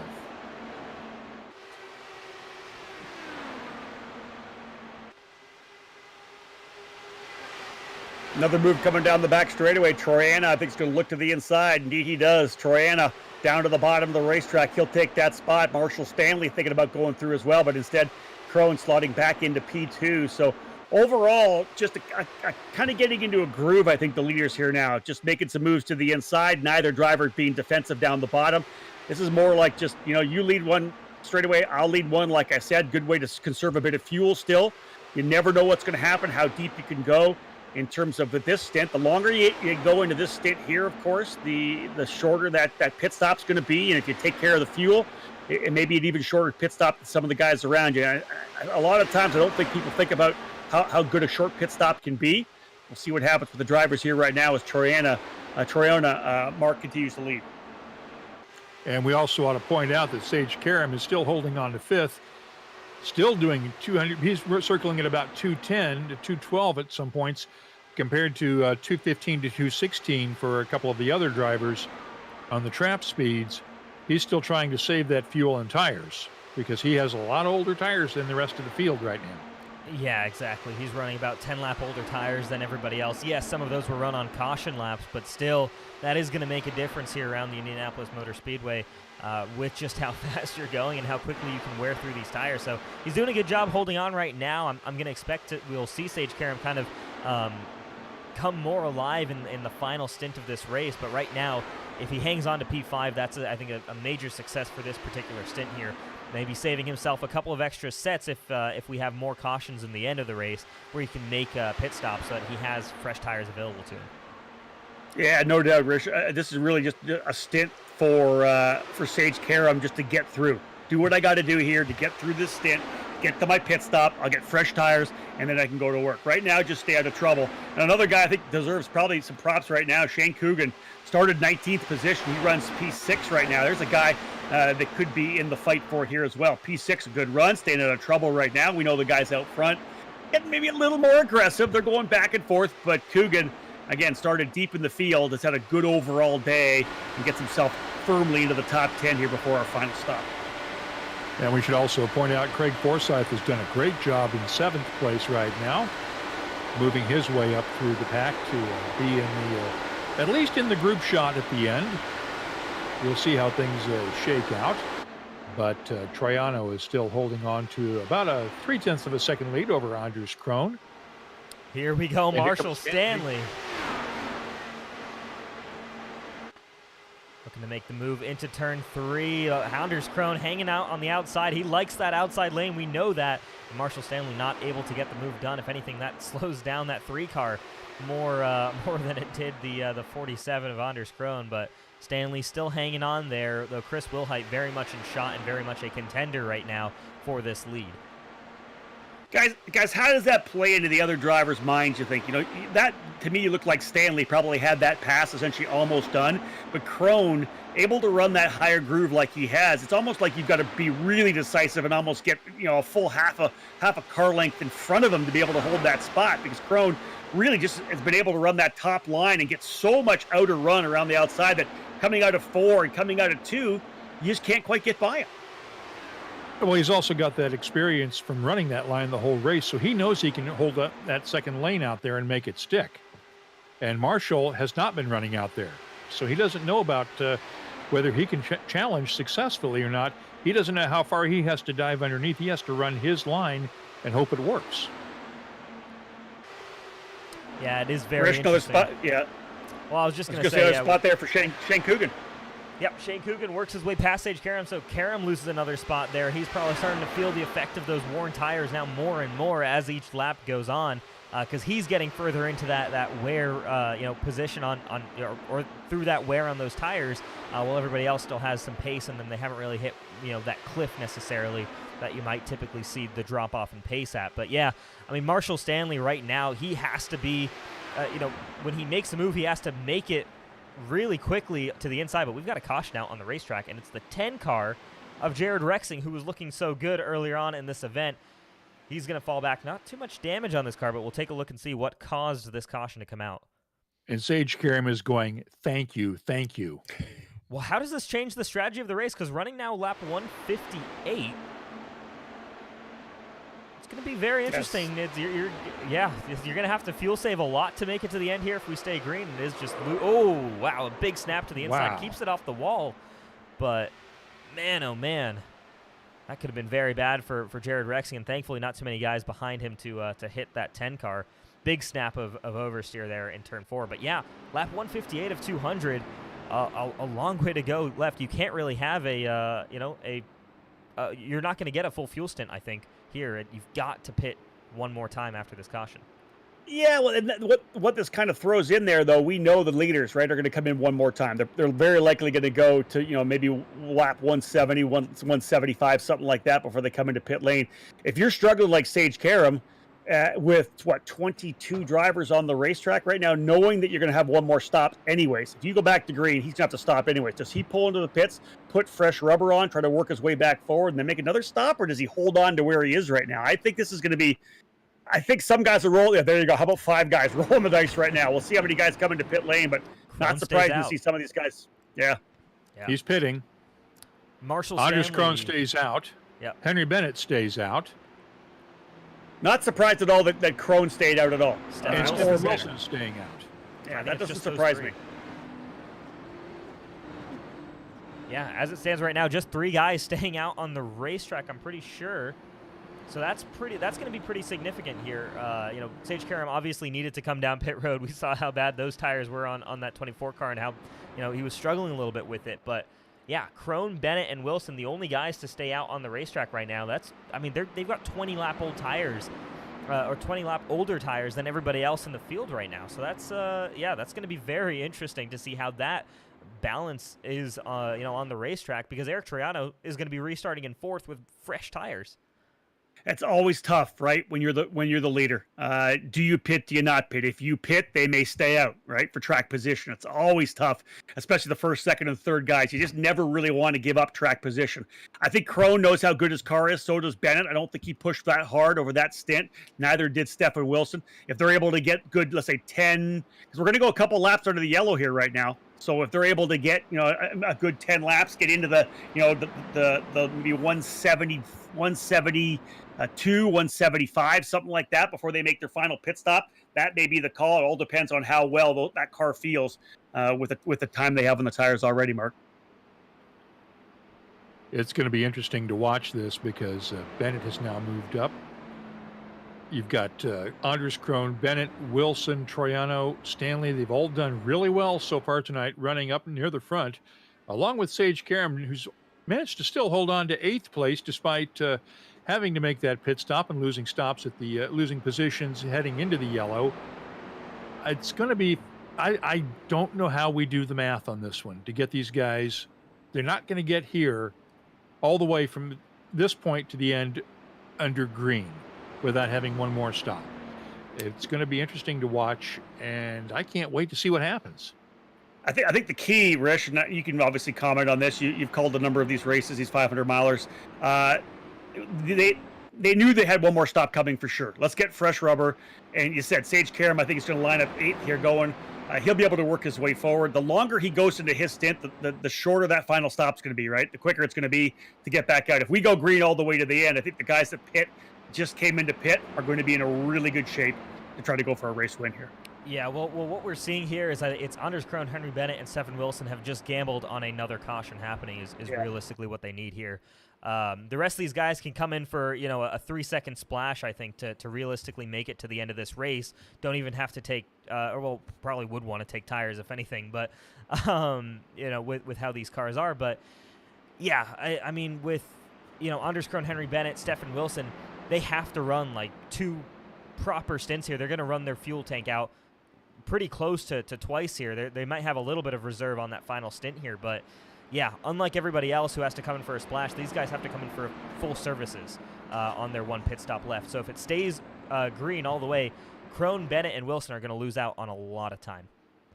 I think you got to play to the fact as well that we know that Sage Karam, during the COVID-19 pandemic lockdown, he's won a couple of these 500-mile races, right? He's been able to get a couple of these ones already, so I think he's got a good feel for strategy. I think that was a great call for him. I really think that we're going to see Sage Karam up front battling before this is all said and done, because I think from 8th right now, he'll be a beast coming forward. Yeah. One thing we don't know about is, because we don't have access to the stats, is how many sets of tires these guys have left. Do they have enough sets that if they had to pit twice, they could, and take that extra set of tires real quickly at the end of the race if it comes down to it. We also ought to do it, since we are now at 400 miles and lap 160, we've now completed the first 400 miles. Anders Crone is your leader. Henry Bennett is in 2nd. Stefan Wilson 3rd. Eric Troiano 4th. Marshall Stanley 5th. Chris Wilhite is in 6th. Shane Coogan 7th. Sage Karam 8th. And Craig Forsyth in 9th position. Victor Del Porto rounds out your top 10 at 400 miles. Yeah, Adriano Pinheiro right now still in the 11th position. That's because he pitted on this last caution, so no track position gain for him, despite the fact that he probably could have. At this point in the race for Pinheiro, he's got a lot of work. I don't doubt the speed of that 12 car and his ability as a driver to make his way back up to the front, but he has a lot of work to get there. While the likes of all these guys starting up front, I mean, they have this track position almost gifted to them with the way their strategy has worked out. Pinheiro has some work to do despite having possibly the fastest car here right now on the racetrack. Yeah, indeed. Anders Krone leading the way now as the drivers work their way out of the north chute, looking to get back to green. Again, laps winding down. One more pit stop for sure for every one of the drivers on the racetrack here. Mark, we're going to go back to green here momentarily. A lot of strategy at play. A lot of guys have to be thinking about where to place the car on the racetrack and when they need to be coming in for the next stop. And the final 100 miles of the Richmar Florists Indianapolis 500 starts now under green as Anders Krone crosses the yard of bricks, and leading Henry Bennett and Stephen Wilson down into turn number 1. Let's see if no moves yet. Nothing quite yet here. Steph Wilson not quite getting the launch he might have hoped on that secondary launch as Henry Bennett really finds something in the short chute, and he's ready to go and make a pass for the lead. Bennett, the early leader in this event, back to the lead on lap 162. Yeah, again, seeing him get himself back up here. You can see another highline run there for Anders Krone. His essentially teammate Stephen Wilson right there. Look at this battle a little further back, though, between Troiano and Stanley. Again, watching to see what Sage Karam can do early, but a pretty good run there for Henry Bennett. We know how much he likes to lead. And I think with fuel not being an issue, he'll try to go to the front as much as he can. But right now, he and Krone going back and forth. Anders Krone back to the lead as they work their way out of turn number 2 down the back straightaway, Mark. And the front two have pretty much checked out a little bit from the rest of the field a little. Here comes Henry Bennett down low, heading into 3. Can he make that pass stick? Yes, Henry Bennett takes over the lead again. All right, just a reminder that now we are in the worst case scenario. In my eyes, we've got Anders Krone and Stephen Wilson right next to each other sharing a piece of the racetrack. We've got a crash. Eric Troiano. That's Troiano. Trouble for Troiano coming out of turn number 4. Car got away from him on the exit, got into the outside wall, right down into pit lane. I don't think we're going yellow because he got right into pit lane, guys. He went straight into pit road, and thankfully no crews on pit road. It's all virtual. Nobody hurt in that situation, but that's a hard hit there to the inside wall, just coming off that outside wall off of 4, and there you go, Eric Troiano. One of the guys who we thought might have had a shot with the strategy he was playing. He had a good pace in his car. Eric Troiano is now out of this Indy 500. Wow, what a crazy finish for him. What a way to shake things up. As we said, a guy that we expected could be in the hunt. Bennett and Krone going back and forth. It's surprising to not bring out a yellow there. Big high run around the outside for Bennett as he gave a lot of room for Krone, but the car chased up the racetrack a little bit. Looks to me like Bennett trying that Krone line around the outside as well. I think all these guys need to get a feel for that, because when we do get aggressive over the last 10 laps, you're going to want to be able to put the car anywhere you possibly can. Look at Stephen Wilson here, Mark, just kind of watching, learning, getting a good feel for where his teammate's going to be able to go, same with Bennett. And just waiting to see if either of them make a mistake as Henry Bennett moves back into the lead. Stephen Wilson on board with him, riding just behind Anders Krone, heading down the main stretch. You can see just how late. This view. Yeah, I love this view here of the nose. You're right up against the racetrack, but you can see how late that run comes and how big the run can sometimes be with Stephen Wilson, just how much speed he was gaining on Anders Krone up in front. And we'll see that again here down heading into turn 3 and the closing speed as we get closer to this final quarter. Not as much maybe here into 3, but yeah, man, oh man, it is close here, and it's just all about setting yourself up for the right run, and that sometimes takes, 1 or 2 laps to do to really get yourself set up sometimes. Especially when you're running against a teammate who knows your moves. Well, that's most definitely true. These guys have raced together. I'm sure they've done a little practicing together. They've known each other for many, many years. Of course, both drivers spending time in the Indy Lights program. Stefan, we've seen work his way up for some multiple starts in the Indianapolis 500. Good to have him back here in the 2021 edition as well. Hopefully, he'll be able to get that car qualified into the show for Memorial Day weekend. Good battle further back. Is that Marshall Stanley making a move to the bottom? Yeah, so that's Marshall Stanley getting by the lapped car here. I'm trying to see what car that actually is that he's battling here for this position. Kind of hard to tell here, but that might actually be, that's the number 50 of that's the number 50. Dakota DeMaig. Yep, Dakota DeMaig. So being very, very difficult to pass here, this 50 car right now, and I'm sure Marshall Stanley not quite appreciating that right now. As Stanley's thinking he's got a race to try and go for. He's trying to get to the lead here, and it's getting very sketchy with this lapped car. Just Yeah, waiting for race control to say, get your butt out of the way. Yeah, Dakota DeMag started 27th, just does not want to give it up at all, running that high line. And I'm so worried about him running that high line and potentially getting into the wall. Now right in behind him as well. Man, this is sketchy out here right now. But guys, once we get through, look back up front. Sage Karam working his way back up another spot. I think he's up to P7 now. Karam moving his way by. This is some good racing. These are the guys I want to watch a little bit here too, because they're just being super smart here right now, right? They know they have the other spot. Maybe a bit of a fuel save as well. The deeper you can go into this stint, the shorter that last stop's going to be. And it looks like Karam and Pinheiro are working well together to try to work their way back up through traffic. Shane Coogan is the next in target for Karam in 6th place. We'll see. Karam's not quite going to get there just yet, as Coogan's now getting bottled up behind Dakota DeMag. So all these guys going to have to work past this 50 car, as he's really not making it too easy on these guys. There you see Karam working that high line. He's going to be stuck behind this 50 car, and very nearly cuts across. Very nearly caused an incident there between those two. And Karam trying to get through on the inside. DeMaig's going to hold on that outside. And you just see the speed that you are able to carry on the outside. You can really defend a position so well if you carry that higher line. Adriano Pinheiro, though, going to try and make it side by side now on Sage Karam.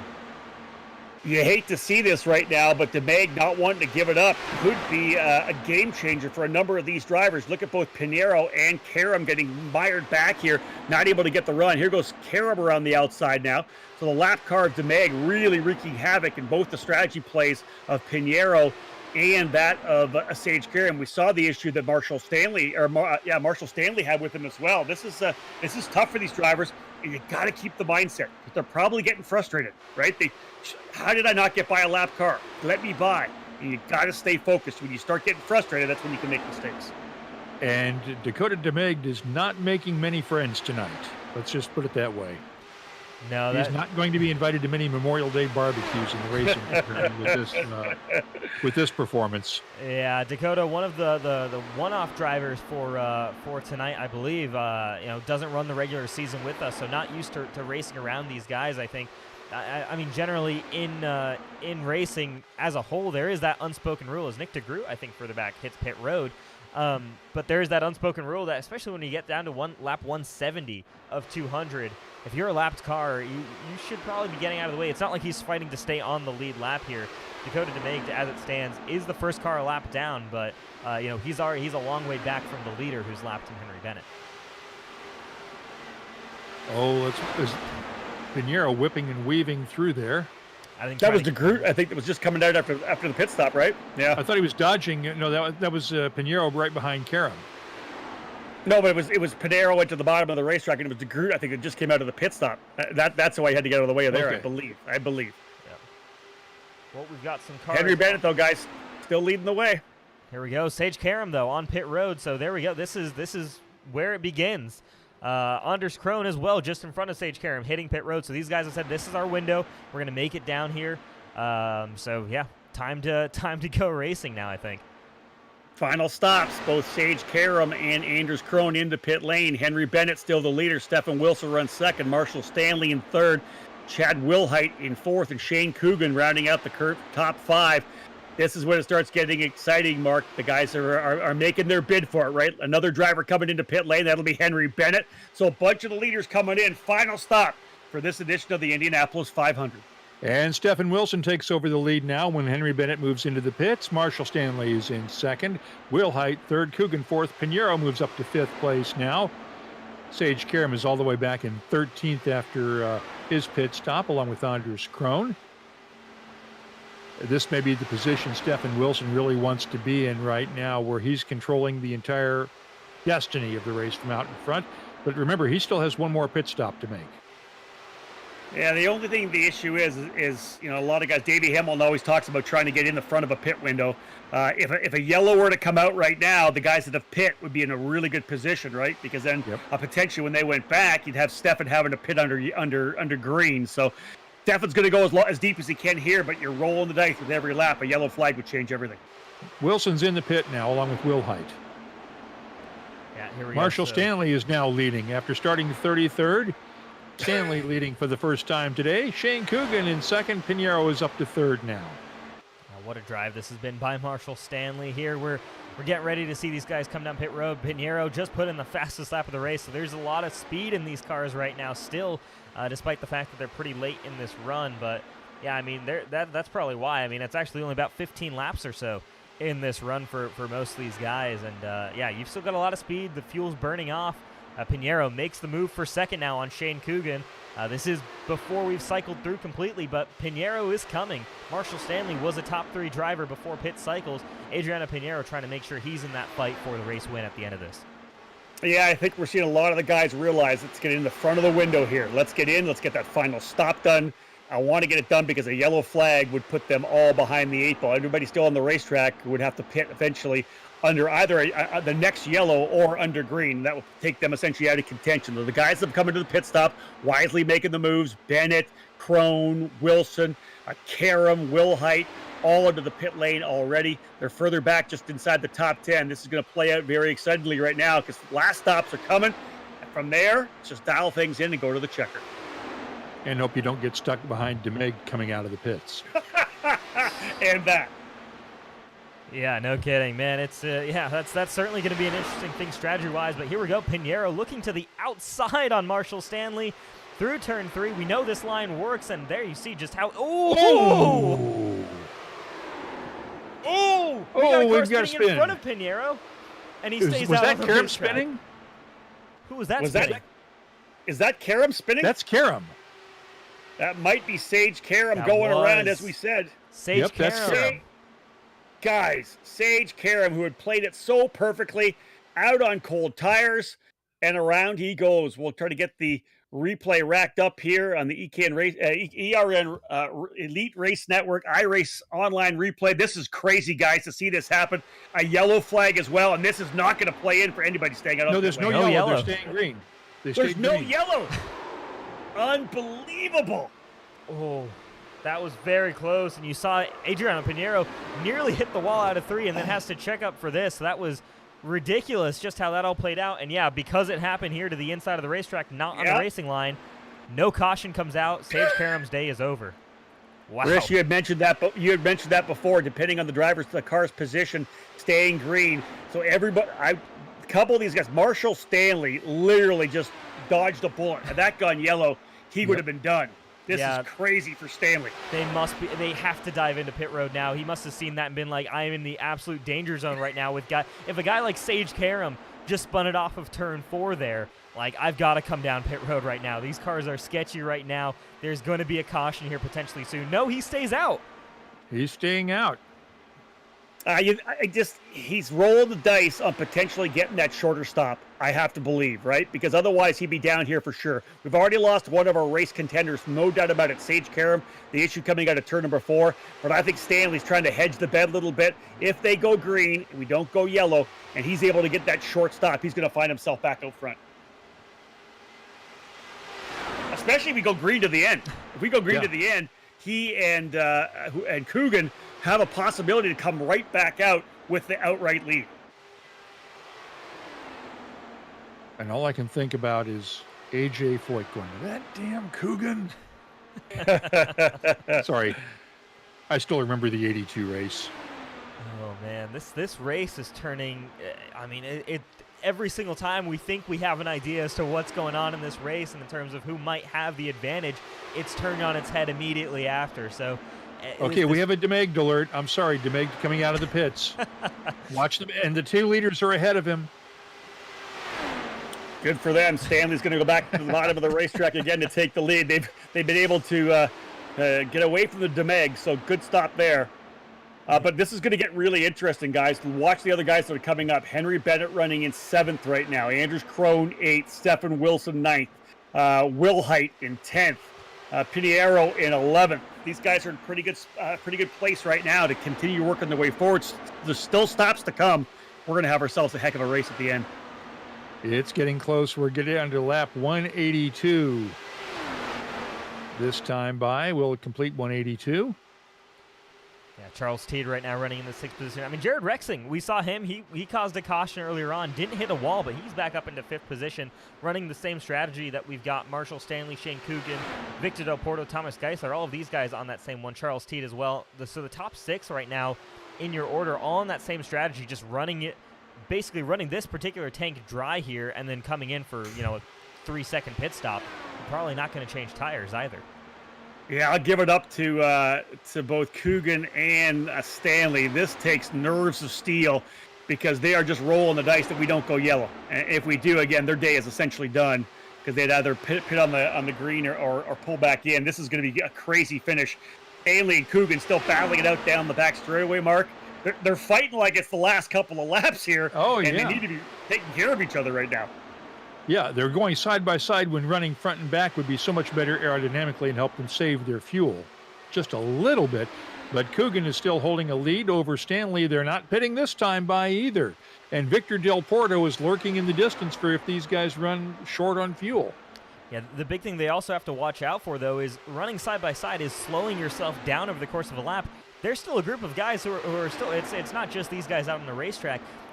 Yes, you've got a shorter pit stop, but you've also got to pit and come out ahead of those guys behind. And if they're running much faster lap times than you because you're running side by side all the way around the racetrack, I mean, all of this is a moot point effectively when you come back out because you'll have worse tires. You need to have a gap when you come out of pit road and utilize that shorter pit stop and whatever you have left on your tires. Otherwise, all of this work here is for nothing. And they're staying out again. As Stanley going to the inside on Coogan as they work their way down. Pat Starr finishing at turn number 1. Laps winding down of the Indy 500 here on the Elite Racing Network. Considerable lead for these guys here over, again, the group that we expect to work their way back forward here. Bennett, Crone, who essentially runs 7th and 8th, but would likely be right there in the fight. But I'm telling you, what these guys are doing here right now, Mark, very impressive. Nerves of steel, as I said, pushing as deep as they can into the stint. And they also have the Dakota Gap ahead of them to between them and that second pack to give them a little extra boost going through. Okay, we have Coogan in the pits. So here we go. This should probably start kicking off. At the very least, this means Marshall Stanley doesn't fight too much with any other drivers, and that means he might be able to get some better pace out here. But yeah, where Coogan comes out will tell us exactly or relatively close to where we would expect to see Marshall Stanley come out on the racetrack. Here we go. We've got, we got a car up in the wall. Who was that? Someone super high on the racetrack. How they didn't make contact with the wall, I don't know. And that would have been disastrous for Marshall Stanley again. He's already dodged one bullet with the spin of Sage Karam. Let's see what happens here as he's got to come in soon. Yeah, that might have been Jordan Owens there, but here we go. Marshall Stanley stays out for another lap here. Not worried at all. Same thing with Victor Del Porto. Same thing with Thomas Geisler, Jared Rexing, Charles Steed. All these guys happy to stay out right now. Pinheiro does make it past Shane Coogan. Whoa, we've got a crash at 2. They're going to have to call yellow for that one because it's and they do. Yellow's out. There we go. So Jordan Owens was the cause of that crash, and for Marshall Stanley, Victor Del Porto, Thomas Geisler, Jared Rexing, that's heartbreak right there. Oh, you can't do that. You can't wait like that. You know, I get it. I understand the idea of the short fill and getting out, potentially go for the race lead if it goes green to the end. But guys, Mark, Rish, you can't roll the dice like that. No. But lessons learned, and the guys will never do it again. Unfortunately, it's too late for tonight. Let's watch this incident with Jordan Owens. Yep, just walled it coming out of the short chute. Yeah, might have gotten a little bit of the toe messed up there, and I think it's going to, just snap on him. There you go. Caught the grass. Almost had it saved, too. Yeah, unfortunate end to the night there for Jordan Owens. Was having a quiet night there, but doing a good job at just hanging on to that car. But yeah, it's day over, game over for Jordan Owens. There you see him rolling back to pit road. We're on lap 188. 12 laps to go. Marshall Stanley's going to have to come to pit lane sooner or later. You got to come now, right? You can't do it under green. No, and he doesn't have enough to get him the rest of the way. No, I wouldn't expect. Or does he? Or does he? You know, we don't know. Are we going to go 4 laps here? Is there going to be what lap do you say we're working? 188. Yeah. We're on 188. Does he have? If we go 4 laps under yellow, does he have 8 laps of fuel left? Or tires. Or tires. Exactly right. What's the call here? It looks like he's going to bring it. No, he will. He's coming in. Yep, he's coming down. He's coming in. Your top three are all coming down. Stanley, Del Well- Porto, and Geisler. They played the cards, didn't they? Yep. They had an opportunity. They may have said, "Hey, you know what? This is our best opportunity right now. We know that Bennett and Crone and Wilson got good speed. Maybe our best bet's just to try to run to the end here and see if we can." Because I think if they had gone green, that short stop at the end, I don't think they would have been challenged. I think they would have came out with a massive lead over the rest of the guys, having that, at least a 4-second advantage. So a good call. You roll the dice, but man, sometimes it doesn't work. You want to And talk that about puts rolling Charles- the dice? I mean, Charles Teed, he was on that same strategy, and he'd made the call to stay out here. So there you go. He's gonna stick with it. He's gonna think maybe I can make it to the end. Maybe we get a caution right after this. I maintain this position.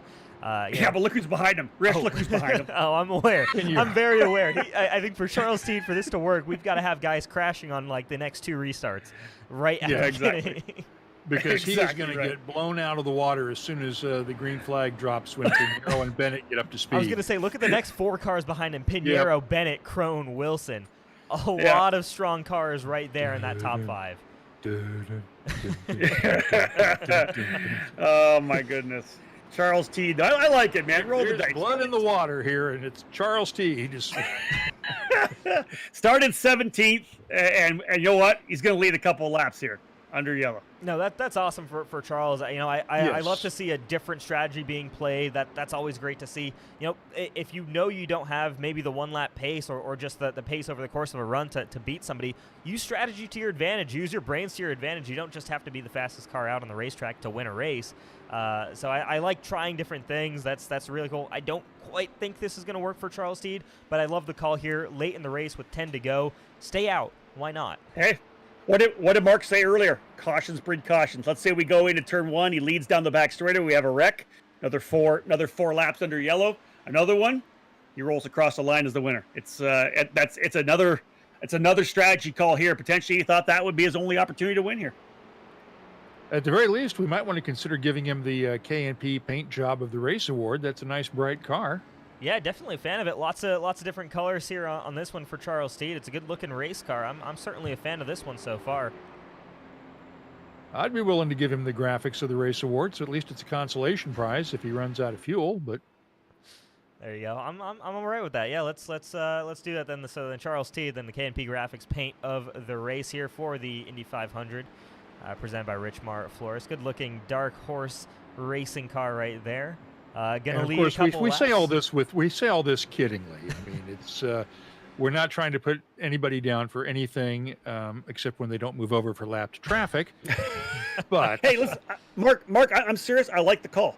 If this is his only opportunity to potentially go for a win, if he thinks he had a 15th place car, like they always say, nobody remembers who finished second in the Indianapolis 500. Yeah, Right? what's Takuma Sato's saying? no attack, no chance. Yeah, no, attack, no he's chance. giving it his best shot. I like it. It's a great call. If he could stay in front and get a couple of yellows, this is an actual opportunity for Charles to grab a race win here. So regardless, wherever it is, there's a good with the amount of yellows we're running right now, yellow flag laps. There's an opportunity for him to get a top 10 finish as well if he's able to hold on. So as long as he's got the fuel to go to the end, he's going to find himself with a decent finish. When we come by this time, there'll be 10 laps to go. Lights are out on the pace car, so we're going to have just one more lap here to go.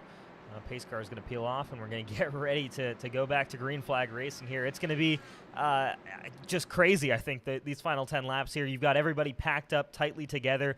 This 500-mile race is going to be decided in just 25 miles, effectively, if it stays green to the end, which is, just ridiculous. Pinheiro's the guy I think I'm watching right now. He looked very good, but Henry Bennett, just to see what Henry did at the start of the race, he seemed to be able to lead at will. Anders Krone wasn't quite that good, although we have seen great stuff out of Anders. Seems to like that higher line a little bit. Seems like he's working a bit better there. I think this plays to the guys running second and third right now. Pinheiro and Bennett, I think those guys are in the catbird seat here. I think they'll go to the lead pretty quickly, and it'll be interesting to see how fast those two team cars, Anders Krone and Stefan Wilson, can get themselves back up into the fight. This is going to be a 4-driver battle.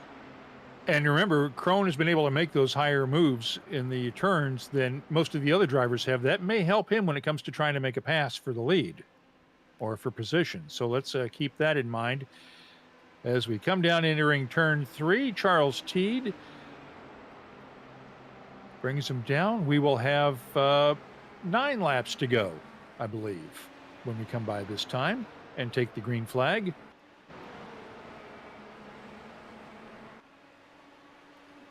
As the shootout begins, here we go. Teed leads him down across the start-finish line. The green flag is out. We are back up to racing in 8 laps to go at Indianapolis. Charles Teed with a good launch here. Pinheiro kind of had to hang back on that restart, as Teed, I think, took a little bit of a longer time to get up to speed there. And there's no passing before the yard of bricks. But here we go. What kind of run can Adriano Pinheiro get? And there you see the speed. He takes that higher line off of 2. And here you go. Adriano Pinheiro easily right up to the back bumper of this 72 car. This 12 car is going to take over the lead before we get to turn 3. Indeed, Pinheiro down to the bottom of turn 3. Book it. He's through to take the spot. Teed's going to run the top side. We're all going to try to come through quickly, but Pinheiro out of the gate very strongly. He's got a blocker there. Charles Teed running P2. You can see that Crone and Wilson running that. Wilson actually moving up to P4 behind Henry Bennett as Wilson, Mark, able to get by Anders Crone. He'll look to the bottom. Bennett running the top side. Teed still holding on to P2.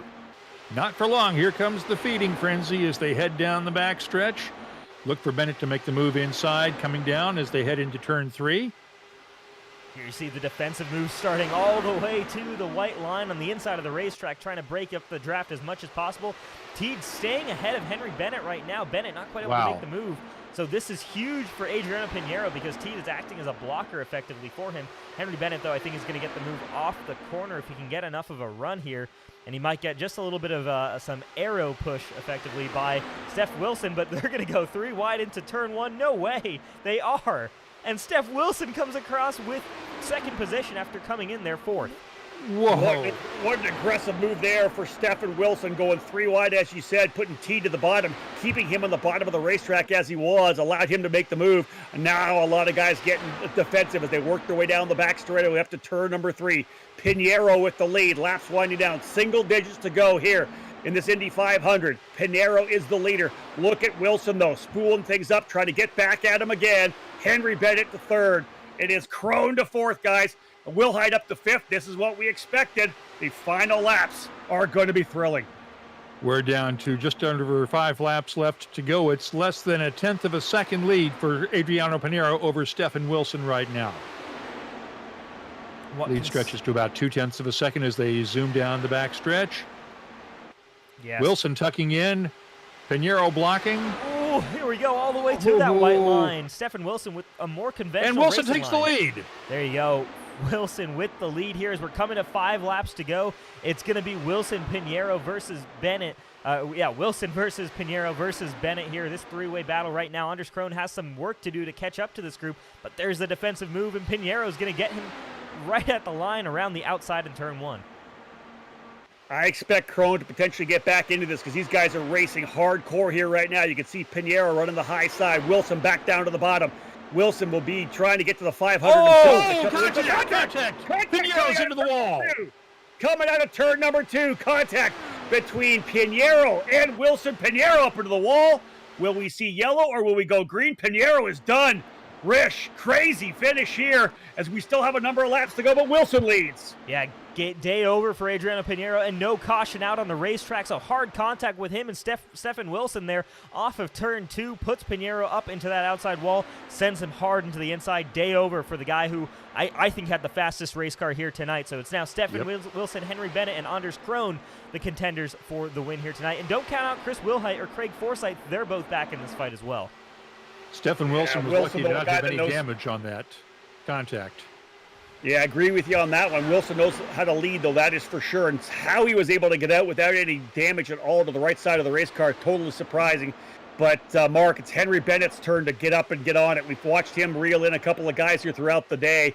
He has now got a significant disadvantage. Whoa, Wilson! What? Wilson with trouble coming out of turn number 4. I wonder if there was damage on the race car. Wilson into the wall on a 4. Henry Bennett now with the lead. Wow. We're going to have to visit these final couple of laps after the race ends here, but right now it goes back to Henry Bennett, and those 4 drivers turn to 2 in just the span of a couple of laps. Henry Bennett now versus Anders Crone for the race win.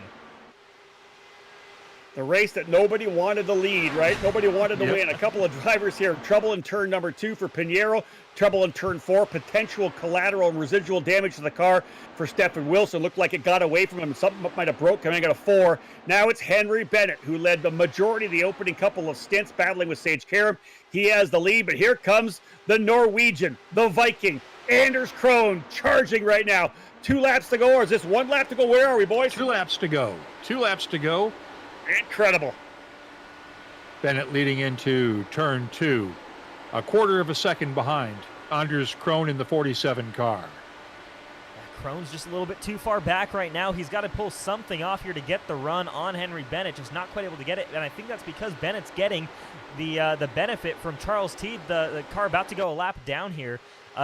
He's pulling this one car along, and we're about to come to this 1 lap to go mark. All right. White flag. White flag flying this. White flag flying this time by. They'll work their way down the back straightaway. Caution is out. Car crashed on the back straightaway. The 3 car, I believe, of Marshall Stanley. Oh, no. And that's it. After such a great run. That means that, well, we'll do the last call, the final lap. If you're into whiskeys, you want to listen to the Whiskey Cast podcast, available wherever you get your podcasts each week. And join us Friday nights at 5 o'clock for our live weekly webcasts. That will put Henry Bennett into the lead as we come around to finish the race under yellow. Anders Krohn will be second, Chris Wilhite third, Craig Forsyth fourth, and Shane Coogan comes in fifth. Wow. Mark, what do you think about that? Your Whiskey Cast last call final lap didn't get to be run under green. What a crazy finish. Number of drivers who were in the fight. Wow. You'll take I'll it, will take you? it. It happens. And this makes it 2 in a row because Henry won last year's May race, May 500, in the spring season for the Elite Racing League. Yeah, I mean, impressive by Henry Bennett. I mean, we've talked so much praise about this driver, so many times this season because of what he's able to do behind the wheel of these Indy cars, and once again he comes to Indianapolis Motor Speedway, puts that car on the front row of the grid, and here you go, Mark. Why don't you call it as he's about to cross this yard of bricks? Henry Bennett, the series leader right now, had a 63-point lead coming into tonight's race. He will extend that as he wins the Indianapolis 500 presented by Richmar Florists. What an amazing No drive. doubt. It seemed like he was in control of his particular destiny, Rich, throughout the entire race. From the front row starting, he led. He and Sage Karam kind of back and forth. Even mid-race, Rich, I don't think that he struggled in terms of where he was. He just kind of knew that things were going to play out before the end of the race. Yeah, for sure. I mean, yeah, he definitely seemed like he had fallen back a little bit, but like you said, maybe just finding out more about his car, and if anything, the time that he might have spent in the middle of the pack possibly helped him work on that car a little bit, understand how it was in, how it could handle better in behind other race cars, and that led him to, work his way back up here. Now led the final couple of laps, and when the caution came out, he was in that perfect position to cross the line and be the victor here tonight. It's a case of being in the right place at the right time for Henry Bennett. And you got to feel for Stephen Wilson, Adriano Pinheiro, this could have been a shootout for the ages in the last couple of laps without those 2 crashes. Yeah, Mark, I think you're right. Guys. Yeah, 100%, because they really were ready to battle it out. Sadly, too, with the yellow on the penultimate lap there, I think that we would have saw a good fight. It seemed to me like Anders had got a pretty good run through 3 and 4 to set up that final lap. I think we would have saw a good scrap coming down the back chute. But lose both Pinheiro and Stephen Wilson and get them out of what it would have been a great battle, I think some great things could have happened there. Oh, that would have been so much fun to watch. We will let Henry come down and do his donuts at some point here. Yeah, celebration time now for Henry Bennett. Again, shout out to Anders Krohn. He raced so well tonight, and it's victory lap time, I think, for Henry Bennett. Going to do it from outside behind the pace car here. Enjoy this one. Second Indy 500 win in 3 different attempts. So, yeah, 2 for 3 is not too bad for Henry Bennett right now, and I mean just so impressive what he's been able to do in the regular season and as well as at the Indianapolis Motor Speedway. It's going to take a lot to stop this number 1 car, and there's a reason he's got that number 1 on the nose cone. And it's his 4th win of the season so far this year out of, I think, 6 races. Or 7 races now. That's impressive. What a great season for Henry. Yeah, so here we go. Victory lap. He's going to get a chance to do it somewhat at speed here. Kind of builds up, gets himself to the start-finish line, going to enjoy one more time crossing the yard of bricks, or at least getting to them. And it's celebration time for Henry Bennett. Yep. Don't leave tire tracks on the bricks. Mr. Bowles will not be happy. That's it, Mark. It's a little bit narrow there for sure. It's hard to get the car around to do donuts, especially these Indy cars that don't turn too well. Well, when you get to drop 1 race in the season and your worst finish is a 7th place in the season, it's a pretty good season. Let's just put it that way. It's been a ridiculous season for Henry Bennett. Just absolutely ridiculous. An amazing job he's done and just capping it off here. I mean, it's funny. We keep talking to him and saying, you must be pretty confident. He'd say, no, Indy's double points. Got to watch out for that. Well, Indy's double points, but all those double points went in his favor. Oh, yeah. Hey, good marks for this donut, too. Oh, yeah. Great donuts here. Great celebrations for him. Very consistent. For sure. Well, let's bring in our 3rd place finisher. Chris Wilhite is here with us now. Chris, great race. You just kept hanging around, and it was fun to keep an eye on you. And we were just figuring, okay, at some point you're going to get your break and get into that position where you could win this thing. Yeah, we almost had it. Thanks, guys. Appreciate it. We were good to go on fuel when that caution came out. I don't remember the exact timing, maybe about 40 laps to go. So I know us and Anders were definitely good on fuel. I thought I was going to race him for the win. So that definitely would have been our break if we stayed green. Rob, go ahead. Yeah, Chris, I mean, once again, congratulations. Top 3. Obviously, at the end of the day for the Indy 500, you'd love to be in victory lane. But, I mean, just talk us through how strategy changed throughout that race and how fluid you had to be with that. Did you have somebody helping you out with that, especially because, we had cautions coming out at such strange times. We had incidents with drivers happening at such strange times. You had to be extremely flexible with what kind of race you were playing, whether it was fuel saving, whether it was being aggressive towards the end there, all of that changing within the matter of laps. Yeah, definitely big shout out to Lawrence Shaughnessy there, spotting and crew chiefing for me. He was helping me out with the strategy. But yeah, I mean, we started in row 10, so you kind of figured we need to try to get off strategy a little bit to get some of that track position. The car was good. We just need to get up front. So yeah, the name of the game early was actually to try to do some stuff opposite of other guys. And then, yeah, we finally got some track position second half of the race, got in the top 10. Then after we did that, then you kind of reset the strategy, and we were playing the full fuel game. We pitted there at lap 100, and we were planning to make it on just 2 more stops. Rob? Hey, Chris. Yeah, Chris, Rob Howden here. Congrats on a tremendous run. One of the things I found interesting was drivers running a bunch of different lines. It seemed to me like that second groove was real strong. A lot of guys with a higher entry. Were you able to work the car around different parts of the racetrack like that? We did that a little bit. I couldn't get the second groove going quite as good as Anders, and there were a couple other guys using it a little bit better than us.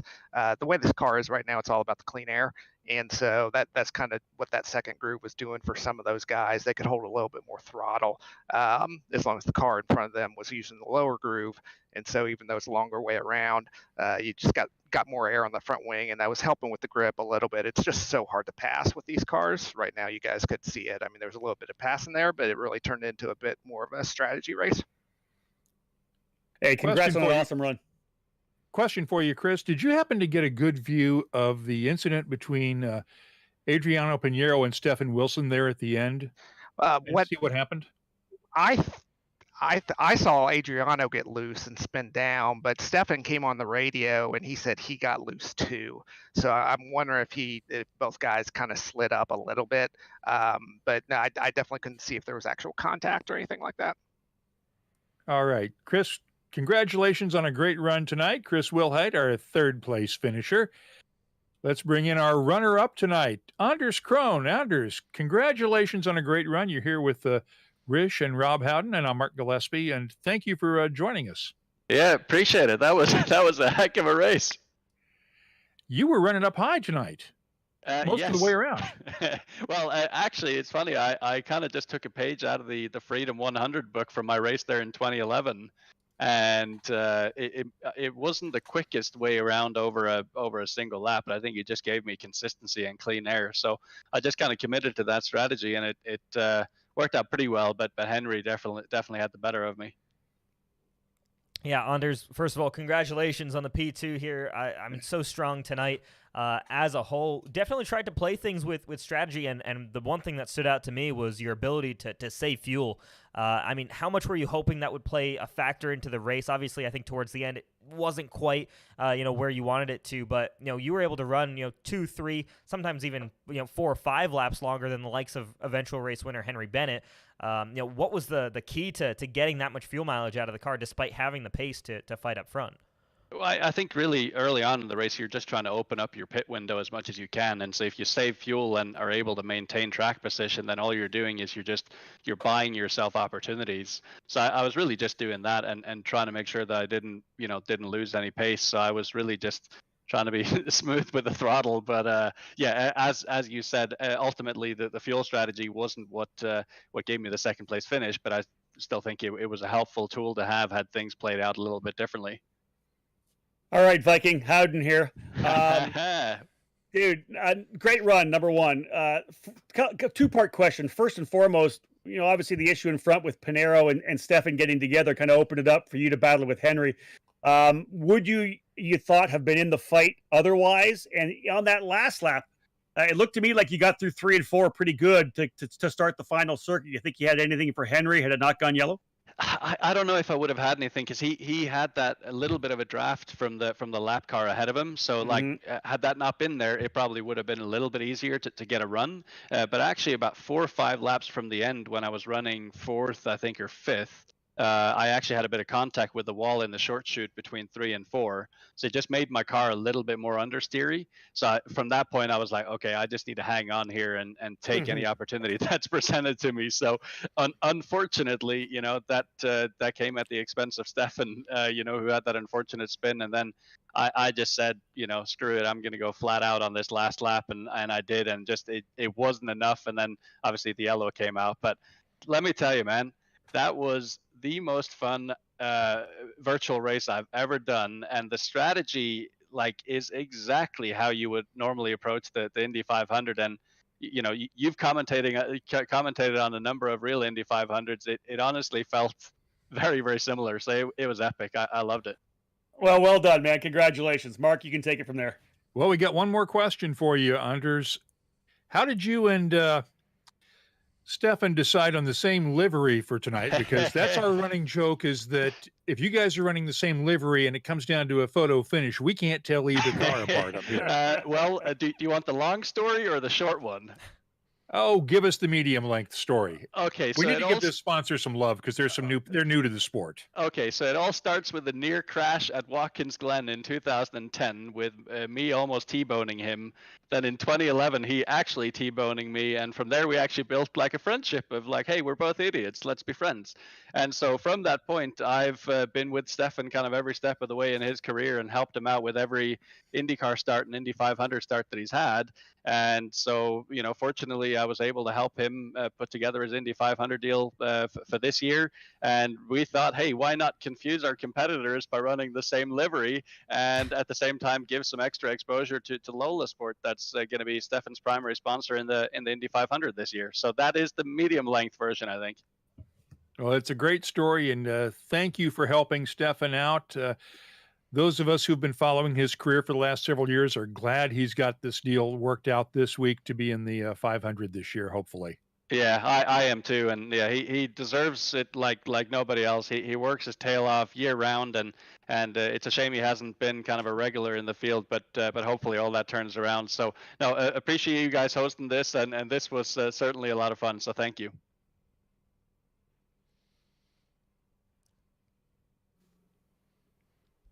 All right. that finishes up there with our second place finisher, Anders Krohn. Once again, massive congratulations on that second place finish there.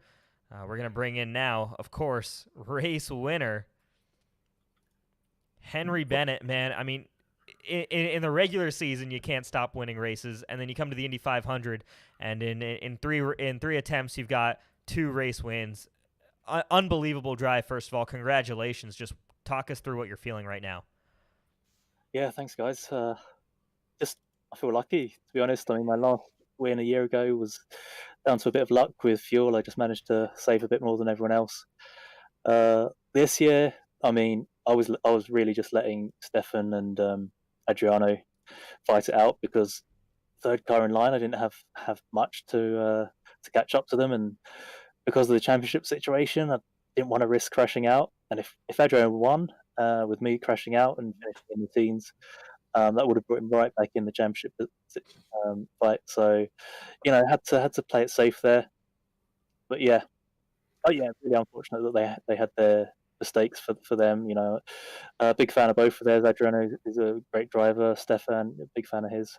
So shame they had to crash out, but I'll take it. I'll take the win. And yeah, really happy. Rob, go ahead. Henry, Rob Howden here. Congratulations on a tremendous run. My first question would be, it seemed like coming out of the gate, you and Sage in that first couple of stints, just really comfortable running together. And it seemed to me like in that kind of trend, you just looked really comfortable throughout the entire race. Were you happy with the way things happened in terms of the strategy? Because even when you were back in 15th, it seems like you were just kind of biding your time. Yeah, I mean, to start with, I was swapping with Sage. Yeah, really. I know I can trust him to swap back and forth. And when you're swapping like that, it you can go a little bit faster. So we were trying to kind of extend bring the field out a bit, so we didn't have pressure from behind. But after maybe 10 or so laps, he tucked in behind me and started saving fuel. So that was a slight worry about having to use more fuel.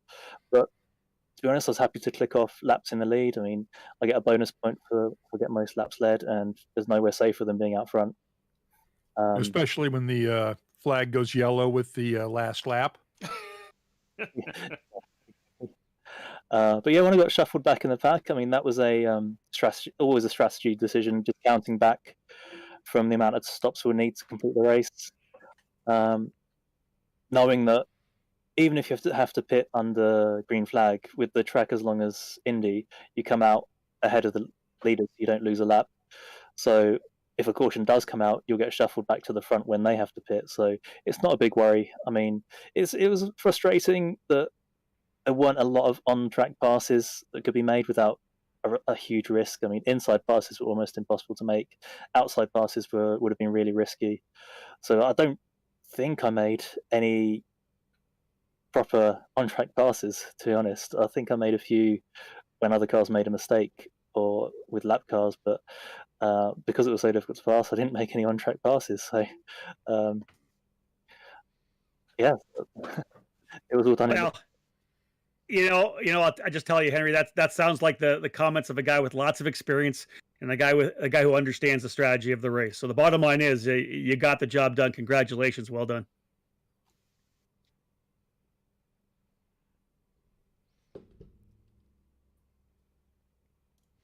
All right, that's Henry Bennett, your race winner. Yep. Once again, Henry, congratulations.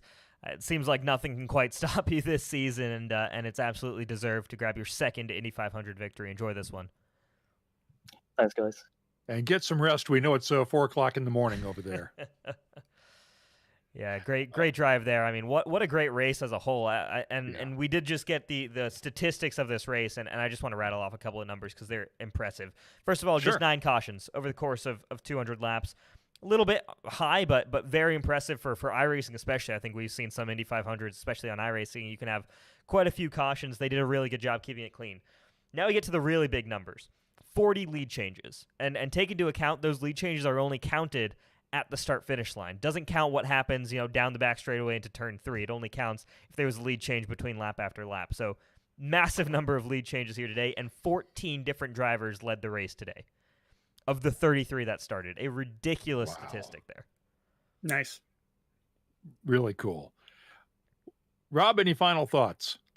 For me, just seeing the experience of some of the drivers who were able to work up front, and just the way that and that we've talked about it, right? The way they were able to handle the changing strategy of the race. It's one of the beautiful things about the Indianapolis 500 in the distance that it is, and the fact that yellows can happen is the fact that there's so much flexibility and fluidity in the strategies that have to be played out. And I love the way guys are playing it, and then you hear from Henry Bennett like he knew all that stuff was going to happen. He talked about, backing it up, how many, where he needed to be backing it up for stops under green. I just think that the strategy played the way it did, and the guys that were able to kind of evolve are the guys that were able to get to the front. We saw some tremendous racing, some close action. Again, the guys talked about the fact that the car hard to pass with. Maybe we can get it a little better, but other than that, overall, just a really enjoyable evening.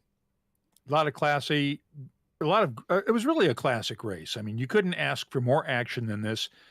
And yes, it finished under yellow, but we really can't complain about that. And we should give one final update on Brian Blauman. He did come in 13th, and I think, Rob, you were predicting a top 15 would be good for him. That's solid right there, isn't it? So, yep, works for me.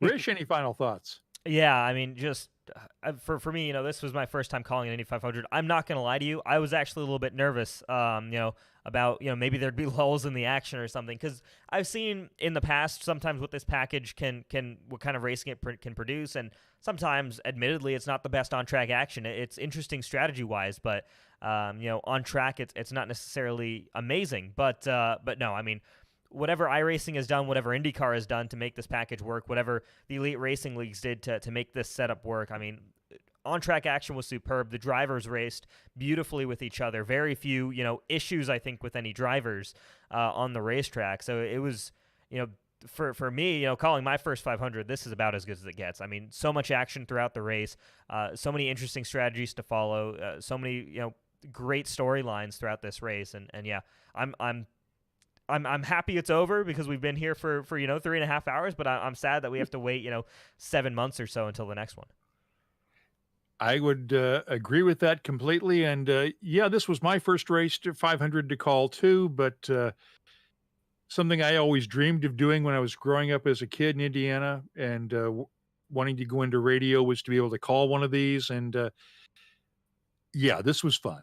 It was a great race, and I really want to congratulate once again Henry Bennett for his 4th win of the season, pretty much almost completely wrapping up the championship for this 2021 A season from the Mega Driver 86 IndyCar series. I keep calling them Mega Player 86, and I'm just going to put a fine jar out here for myself every time I screw that up this season. Don't forget to join us 2 weeks from tonight. We'll be off next week for Mother's Day weekend, but our next race, the second to last of the season, is May 21st from Texas Motor Speedway. No PJ1 on the track. Absolutely. And with that, I'll leave the PJ1 jokes aside. With that, Rob, thank you for joining us. This was great to have you. Come back anytime. Mark, Rish, was a pleasure. Thank you so much for inviting me. So we will see you in 2 weeks. Rish, any last words? No, like I said, just so happy, about how this race played out. Obviously, I'll give one more shout out to my guys, Brian Blauman and Chad Thornquist. Both of them showed great pace today. Proud team owner there for me to see both those cars doing so well. Gutted for Brian and Chad for both of their races. I think they both had race-winning cars. But, great race. Looking forward to the next one. And that's 2 weeks from tonight at Texas Motor Speedway, 7:30 Eastern Time here on the Elite Racing YouTube channel. That does it for us from the Indianapolis Motor Speedway, the world's greatest race course. For Rob Howden and Rishav Khosla, I'm Mark Gillespie. Good night, everyone.